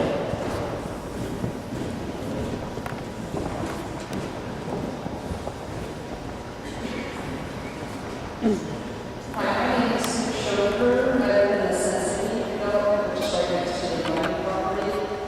From what I understand, your temporary permit allows tourists to inject a caustic substance, sulfuric acid, into the bedrock. The injected acid will not just release the copper, but it's also going to release a lot of other substances like arsenic, magnesium, and radioactive chemicals.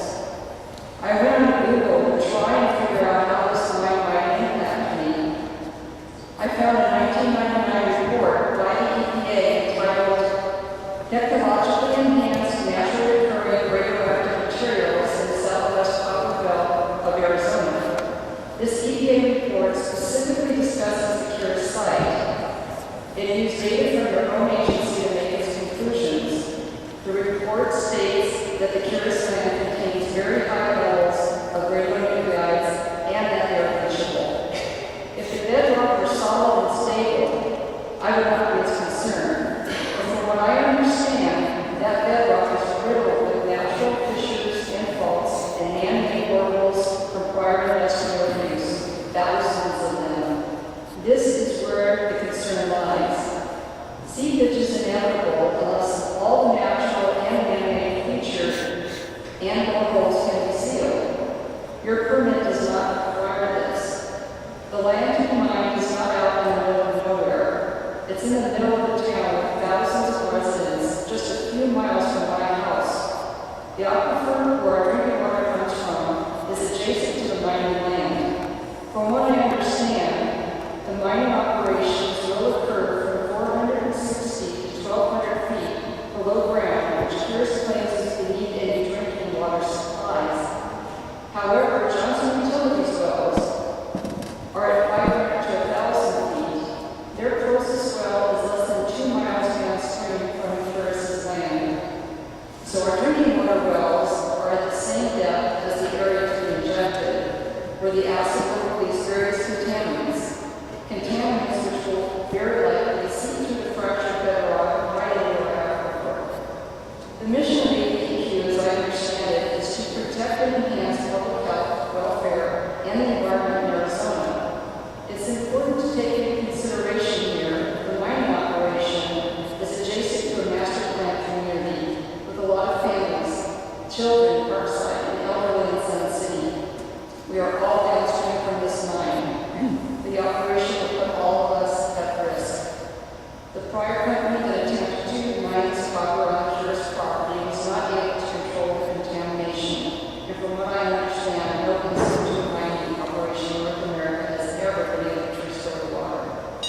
Yes, I have.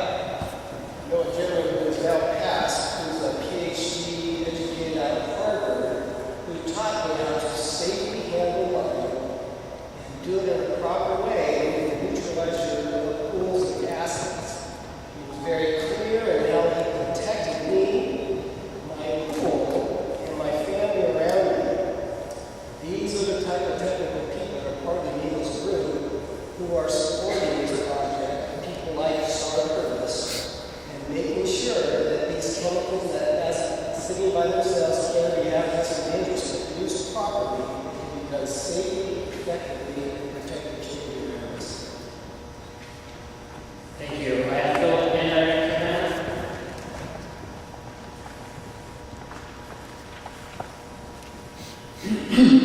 Good evening. My name is Philip Capano. I work for Arizoan at 3836 North Union County Drive, Florence, Arizona. My wife, Irene, and I are in opposition to the Florence Copper mining operation. The Safe Driving Water Act Amendment of 1995 requires the state of Arizona to be guided by the directly affected public in decisions of drinking water safety. Most of the directly affected public here who actually reside in Florence are against the mining operation because it is a dangerous risk to our drinking water. We have a right to demand a clean drinking water supply that is free of harmful contaminants. We look to you to protect our drinking water and protect our health. As we see it, preventing contamination from entering our water supply in the first place is the best approach. Please, no mining, no contaminants, including arsenic. Inorganic arsenic, which results from industrial mining operations, is the most toxic type of arsenic. It is ranked by the International Agency for Research on Cancer as a Group 1 carcinogenic. Inorganic arsenic is known to cause bladder, lung, and skin cancer in humans, with liver, kidney, and prostate now considered targets of arsenic-induced cancers. The federal limits for arsenic levels is 10 parts per billion. Keep in mind that the level is twice the 5 parts per billion levels that the EPA originally proposed and that New Jersey actually established. If the purest mining operation is allowed to operate, arsenic levels may be as high as 50 parts per billion, which is 5 times federal standards. Or it could be higher, much higher. The mining operation will endanger our drinking water and cannot be allowed to operate. Thank you. Thank you. Christopher Robb.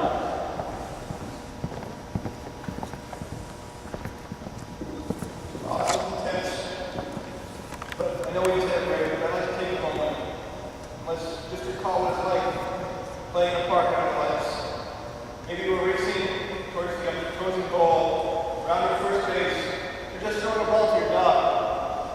Can you imagine the heartbreak having an opportunity to take it away from you? I saw that happen firsthand.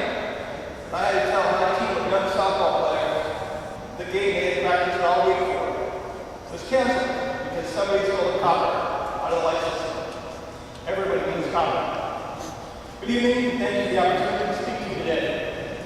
My name is Christopher Robb. I'm a registered civil engineer here in the state of Arizona, and for the past 19 years, I've worked in the field of hydrology and geomorphology. I am not employed or contracted with Curious Resources, but I am here to speak on their behalf. I learned first about the project through meeting last year. Upon a single presentation, I was instantly struck by the idea of extracting copper from the site using non-invasive processes. I have worked on mine regulations, and I was very cautious about the implementation of the Florence Copper facility. But on the review of the site's unique geology, the state-of-the-art extraction technology, and the overabundance of safety precautions that are being proposed, I firmly believe that what is being considered by Curious with this pilot project is safe and effective. This leads us to tonight's decision. Before us is the opportunity to begin a testing phase of the pilot project through the issuance of a temporary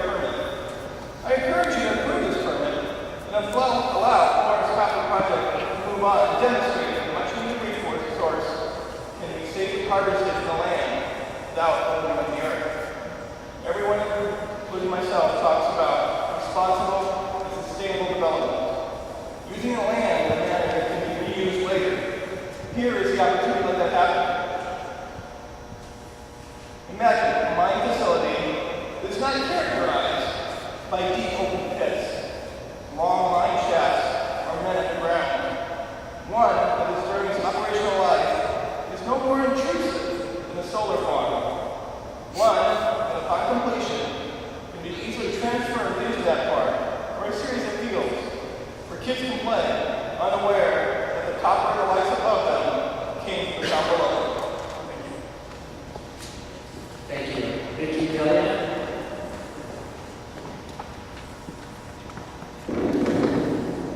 Thank you. My name is Vicki Gillian, and I request that we revoke this temporary permit. From day one versus until a half-truth showed us and you only have a picture. Their property line ends just east of the current drinking wells and proposed future drinking wells. This water source at its deepest is 1,500 feet below ground, yet first claims only drinking water in there. The only drinking water in their Arizoan is 200 feet below ground. They also claim the clay aquifer acts as a protective barrier to this water source.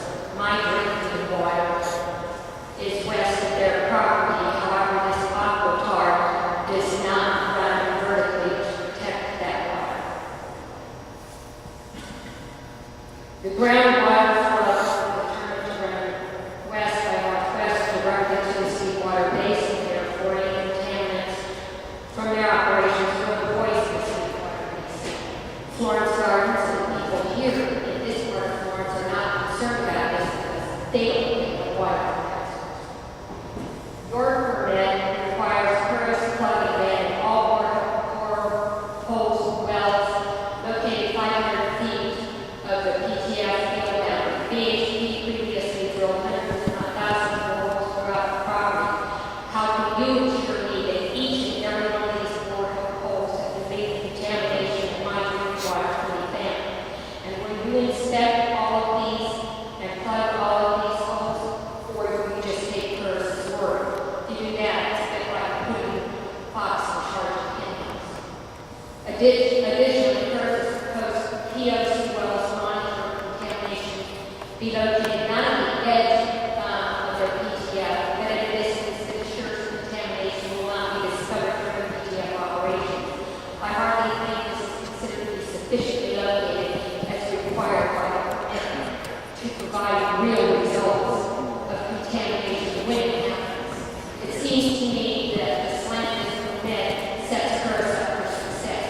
It does not appear to follow the core functions of your department or its mission to protect and enhance public health, welfare, and the environment in Arizona.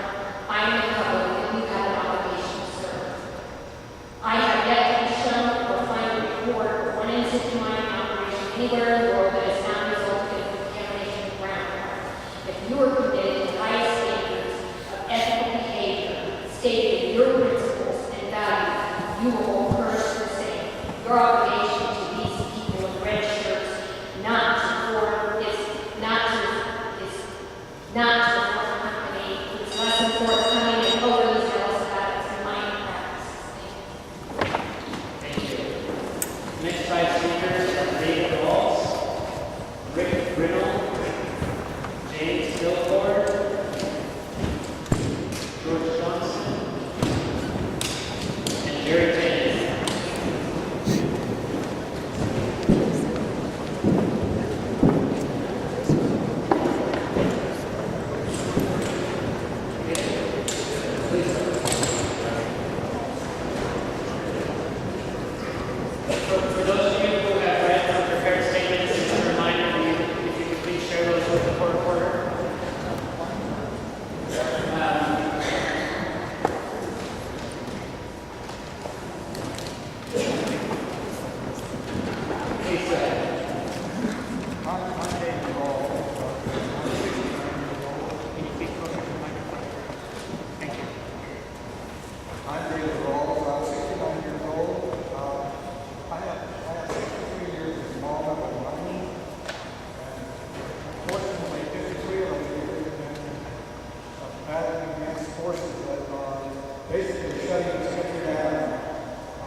10 years after my dad was married, both roads in this area. It's an area that is struggling with as far as rights. It shouldn't even be classified as a national.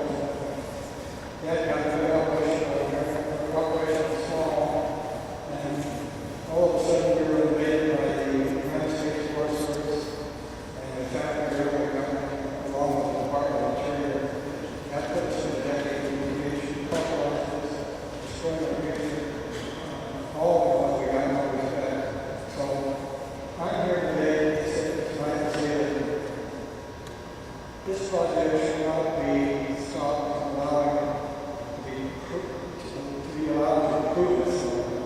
It should be at least allowed to improve itself. If it won't work, if it doesn't pan out, it will end. So America is becoming a very war country. The miners are being shut down, loggers are being shut down, the small towns and 5 minutes by the interstate highway systems.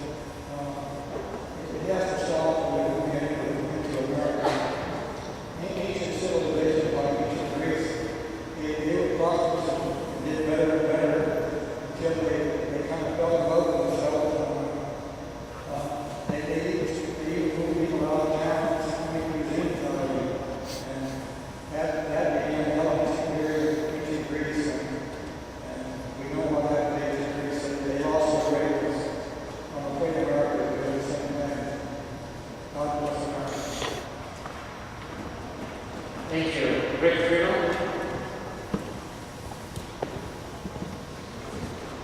Thank you. I think my notes is correct. My name is Rick Freeland. I'm the Vice President of the Southern Arizona Business Coalition. We're based out of Tucson, Arizona.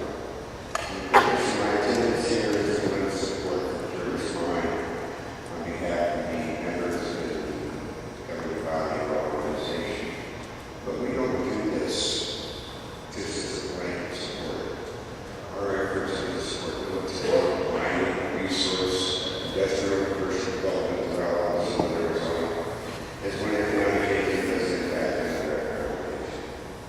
I've also been part of the review and incorporated various processes of permitting over the years, and we have a very arduous task, and I thank you for your commitment, discipline, and responsibilities. You done so with integrity and stay very good with great gratitude. But this is a legal process and a technical process, not a political process. After we had engineers, technologists, and professionals review the data concerning the Curious Mind, our organization decided to not only support the food whatever we could to help enhance the opportunities. So the Southern Arizona, and particularly south of the Union, if you will, they have economic engines that much need for our state. Mining has changed over the last time, and where mining has been totally implemented. The technological and detail that it all applies as well as the EPA, Forest Service, Fish and Game, other agencies and employ various techniques that allow us to do things much better than we were able to. The mining process is our frontier. It's one of our problems. My grandfather came here from Mexico in the late 1800s to learn to work with railroads, transportation, and mining. Mining is an important part of society. It's a valuable resource. And backed by your own information for that, it suggests that Curious is not going to fulfill the expectations that is demanded by the responsibility of this program. I thank you for your time. I appreciate your efforts.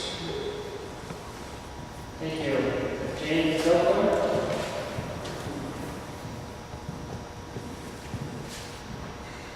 Thank you. When I think of the attachment to the Titanic, I judge those addict to Wright brothers where they said they would never get off the ground. In my father's lifetime, he watched this little man.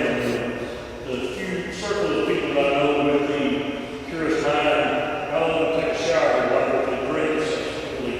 My concern is most of the people I speak with are concerned with economic uncertainty. And this is the fact that our economy is in limbo. We just saw legislative inactivity, saw the Resolution Copper project, that would become the largest copper producing mine in North America.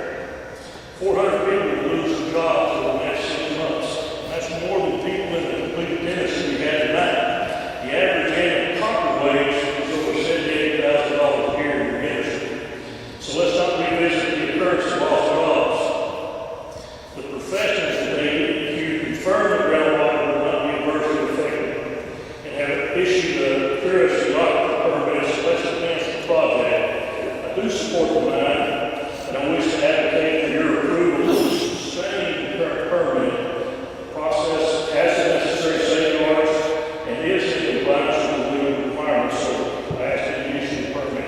Thank you. Thank you. George Johnson?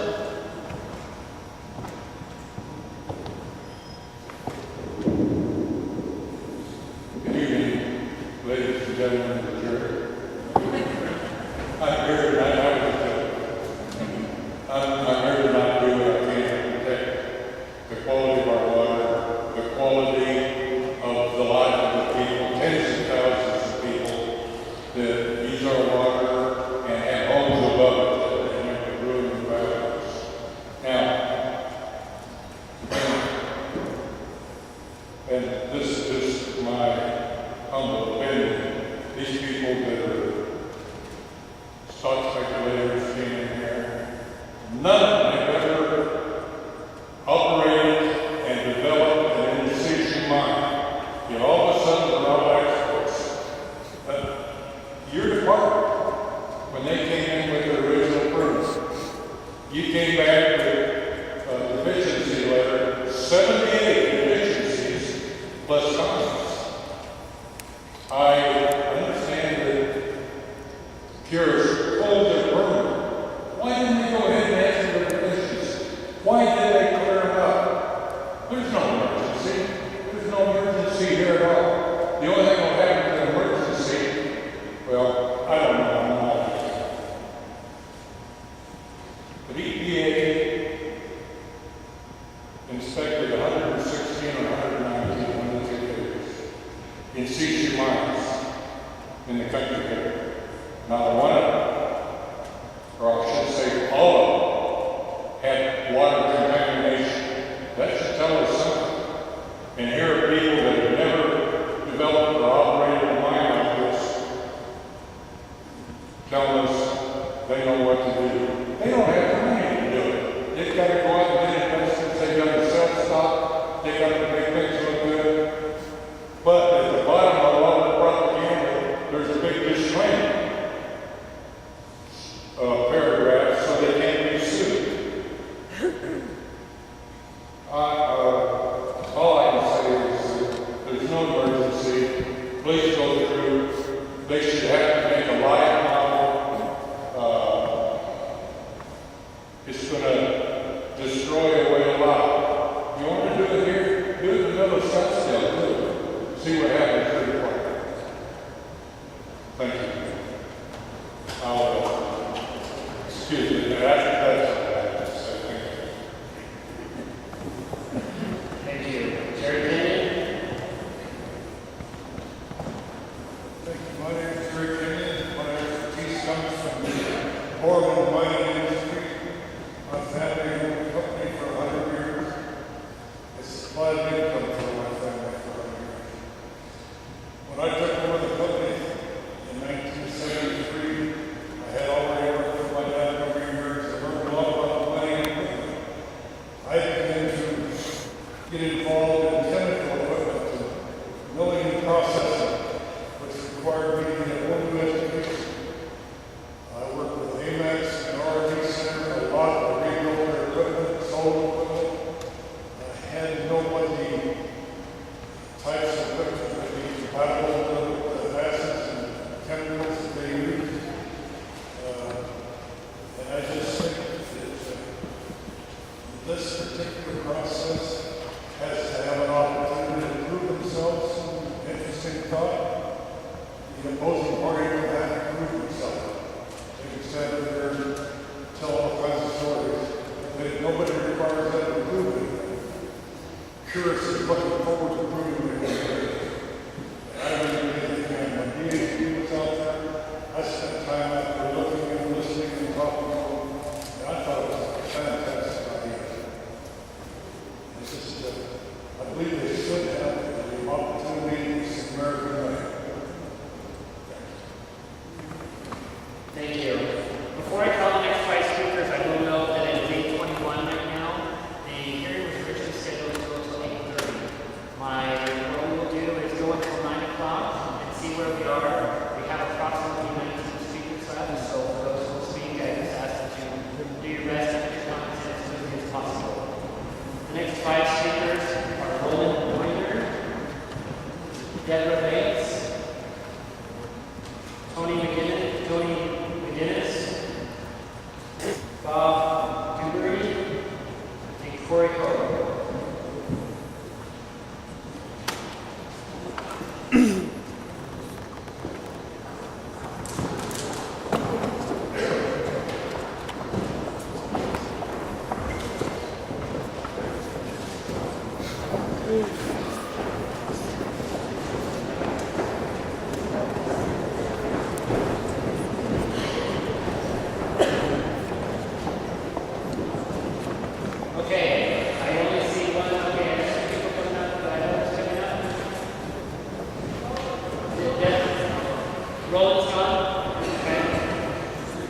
position. It will also cost them accreditation, which I am also very well invested in after going through 10 of them. But not yet the engineering level. The second point is the operational setup. It was unclear as to the extent to which the instruments that are being used are going to be actually monitoring parts per million.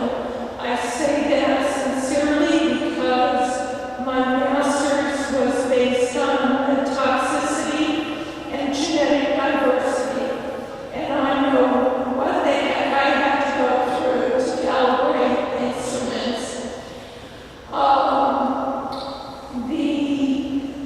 The last and grand finale is the three of us wondered how this, wait a minute, I've got 10, hold on. If Cures is very serious about their operation or if they're going to sell it off once they get a pre-permit. Therefore, we're asking to deny the permit. Thank you for allowing me to go over. I'm sorry. Thank you. Are you Tony? Corey. My name is Corey Bogue, registered geologist working at other copper operations subject to ADEQ regulations. In the 1990s, I worked on the installation and operation of BHP's in-situ recovery test facility, which successfully demonstrated that groundwater, health and safety, and all environmental controls were maintained before, during, and after BHP's leak test.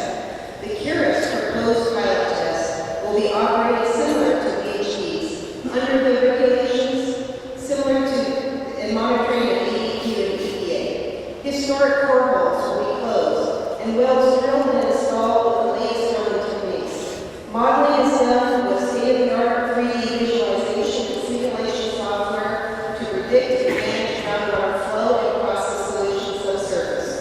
What's different from 16 years ago when a similar field test was completed? 16 more years of water quality baseline sampling in all nearby aquifers, updated flow models, and huge leaps in computing and instrumentation technology. BHP could only dream about the real-time monitoring technology available today. I have carefully read the permit issued by ADEQ and see that additional protections have been added relative to the same permit I operated under BHP's employment issued more than 16 years ago for the same size and type of pilot test. The only difference now is the length of the test. Thank you. Thank you. Our next five speakers are Mark Nichols, Margot Bellwiller, Christina Duval, Dennis Sucker, and Eric Cannon.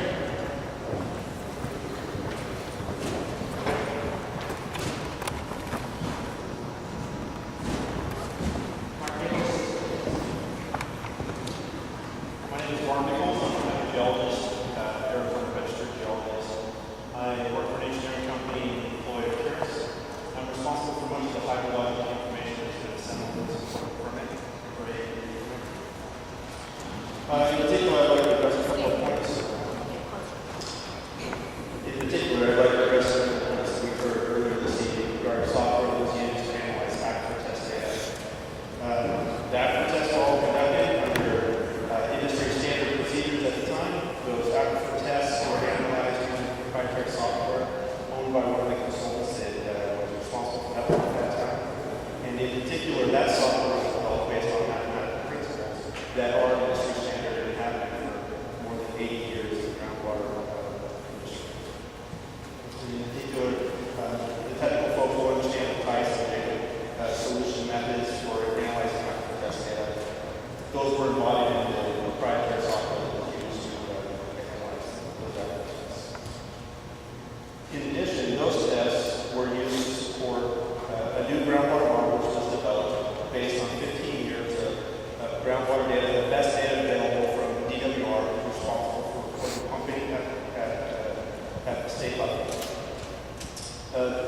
DWR in particular, we obtained all of the groundwater production data that DWR had for that period of the model.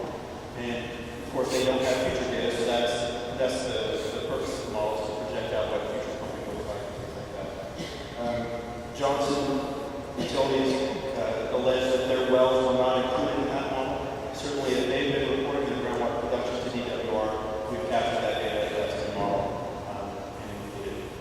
Again, we can't know what their future production will be, but certainly that model is based on the best available data, the best available industry standard software that's been reviewed by other municipalities of the town, and it's been reviewed by the EPA. And none of those entities have had problems with the software used or the methods used or the analysis of the data going through those models. A few other points. We've heard several people say tonight that no other in-situ mining projects have been reclaimed or let's say restored back to pre-mining aquifer condition. Certainly, some of the studies we cited tonight refer to mining projects that were, mining projects that were remediated back to the regulatory standards under which they were permitted, and those standards may not have reflected the initial groundwater conditions before those mines were in progress. And in particular, the state of Texas has required that rinsing continue for 6 months after leaching was completed without further testing or analysis. It was the basis of one of those reports. Thank you. Margot? Christina Duval? First off, I want to thank you for appreciating you giving us public state opposition to this project.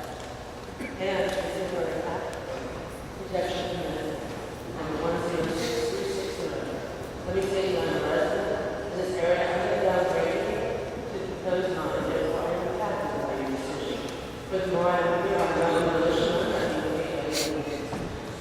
State my objection to comments. I'm a former regulator, so I looked into your permit as I was a regulator. First, before I do that, permitting first, operating this test was all 10 in the round.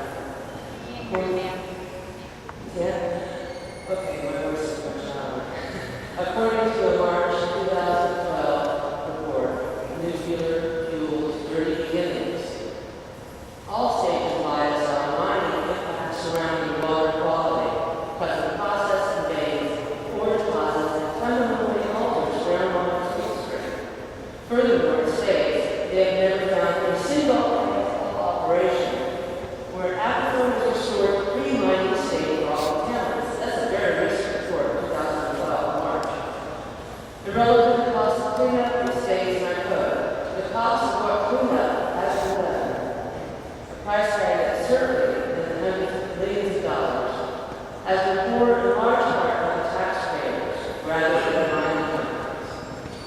So my concern is the contamination of our aquifer, the lower basin fill unit, which is adjacent to the proposed mining area, as well as the resulting cleanup costs, which will most certainly be more than 80,000 residents in the area.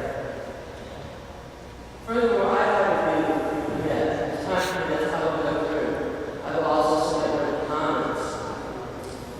First, without a permit, there are many instances in which the word shall is used. The term must needs to be used instead. Those of us that are familiar with government speak realize that the term must is much more definitive and provides a little wiggle room for the committee. As a government agency, ADEQ's mission, as I'm sure you're aware, is to protect and enhance public health, welfare, and the environment in Arizona. Thus, the terminology must be changed so as to show your agency is serious in the duty to protect Arizona. I won't go through all of this. I will submit my comments, monitoring inefficient, inadequate. There are also a report, you guys don't even expect. You are believing the Purist. Purist is not able to prove their trustworthy company. Thank you for your time. Thank you. On behalf of our board, thank you for your comments. I was submitting to that. Dennis Tucker?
Good evening. My name is Eric Cannon. I reside at 3576 North Lane, Florence, Arizona. First, I'd like to thank this board for finally taking this opportunity for us to this local meeting. To sit the board of this importance on the environmental quality assurance of the city of Arizona is a position I'm sure none of you take lightly. Just a few quick points. Water is the essence of life. Without water, nothing lives. Not one instant mining operation found in North America has been found to not have left contaminated groundwater. With the thousands of previous drilled holes at this site and future holes to be drilled, you can guarantee that will happen. Placing monitoring wells such a distance from the public drilling sites is absurd. Water will travel through sand at approximately 8 inches per hour. That's sand. We know that sand is not out there with proposed site for these drilling operations. That could take anywhere from 1.5 to 2 years to reach the monitoring well site. Drilling right through the existing aquifer with water flowing northwest means drawing proper water at those locations will definitely have contaminated issues. Once your water is contaminated, there's no reversal.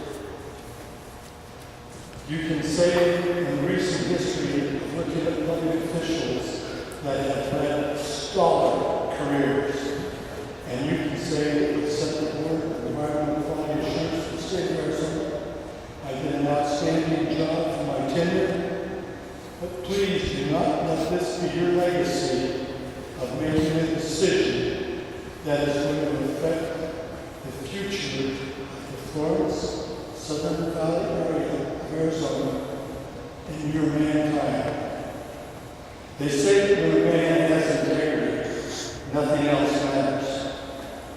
When a man does not have integrity, nothing else matters. Please use your wisdom and your sound judgment and education to deny this proposed permit. Thank you very much for your time. Thank you.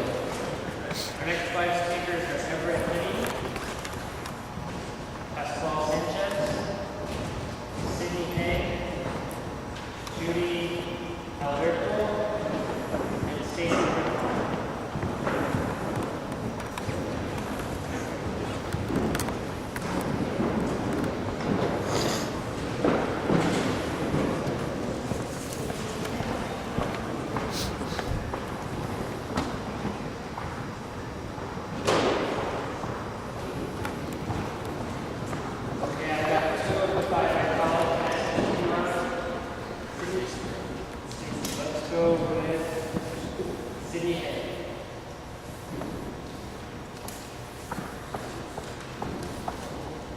Thank you all for the opportunity to speak to you tonight.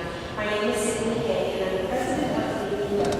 It's a trade association that looks at small and mid-sized businesses that depend on products like Florence Copper to survive and to employ collectively tens of thousands of Arizonans.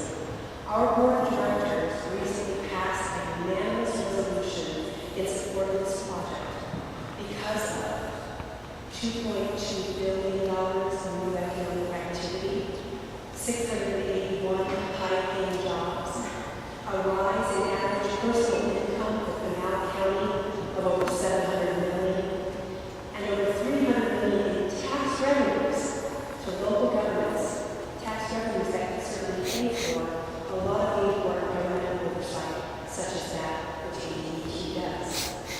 Our amigos member companies include a significant number of environmental firms, and many folks of those type of firms have spoken tonight, and those are firms with highly educated, highly specialized people using the very latest technologies to protect our environment. If they didn't do that right, if they didn't do that well, they wouldn't be in business any longer. I trust those type Those came to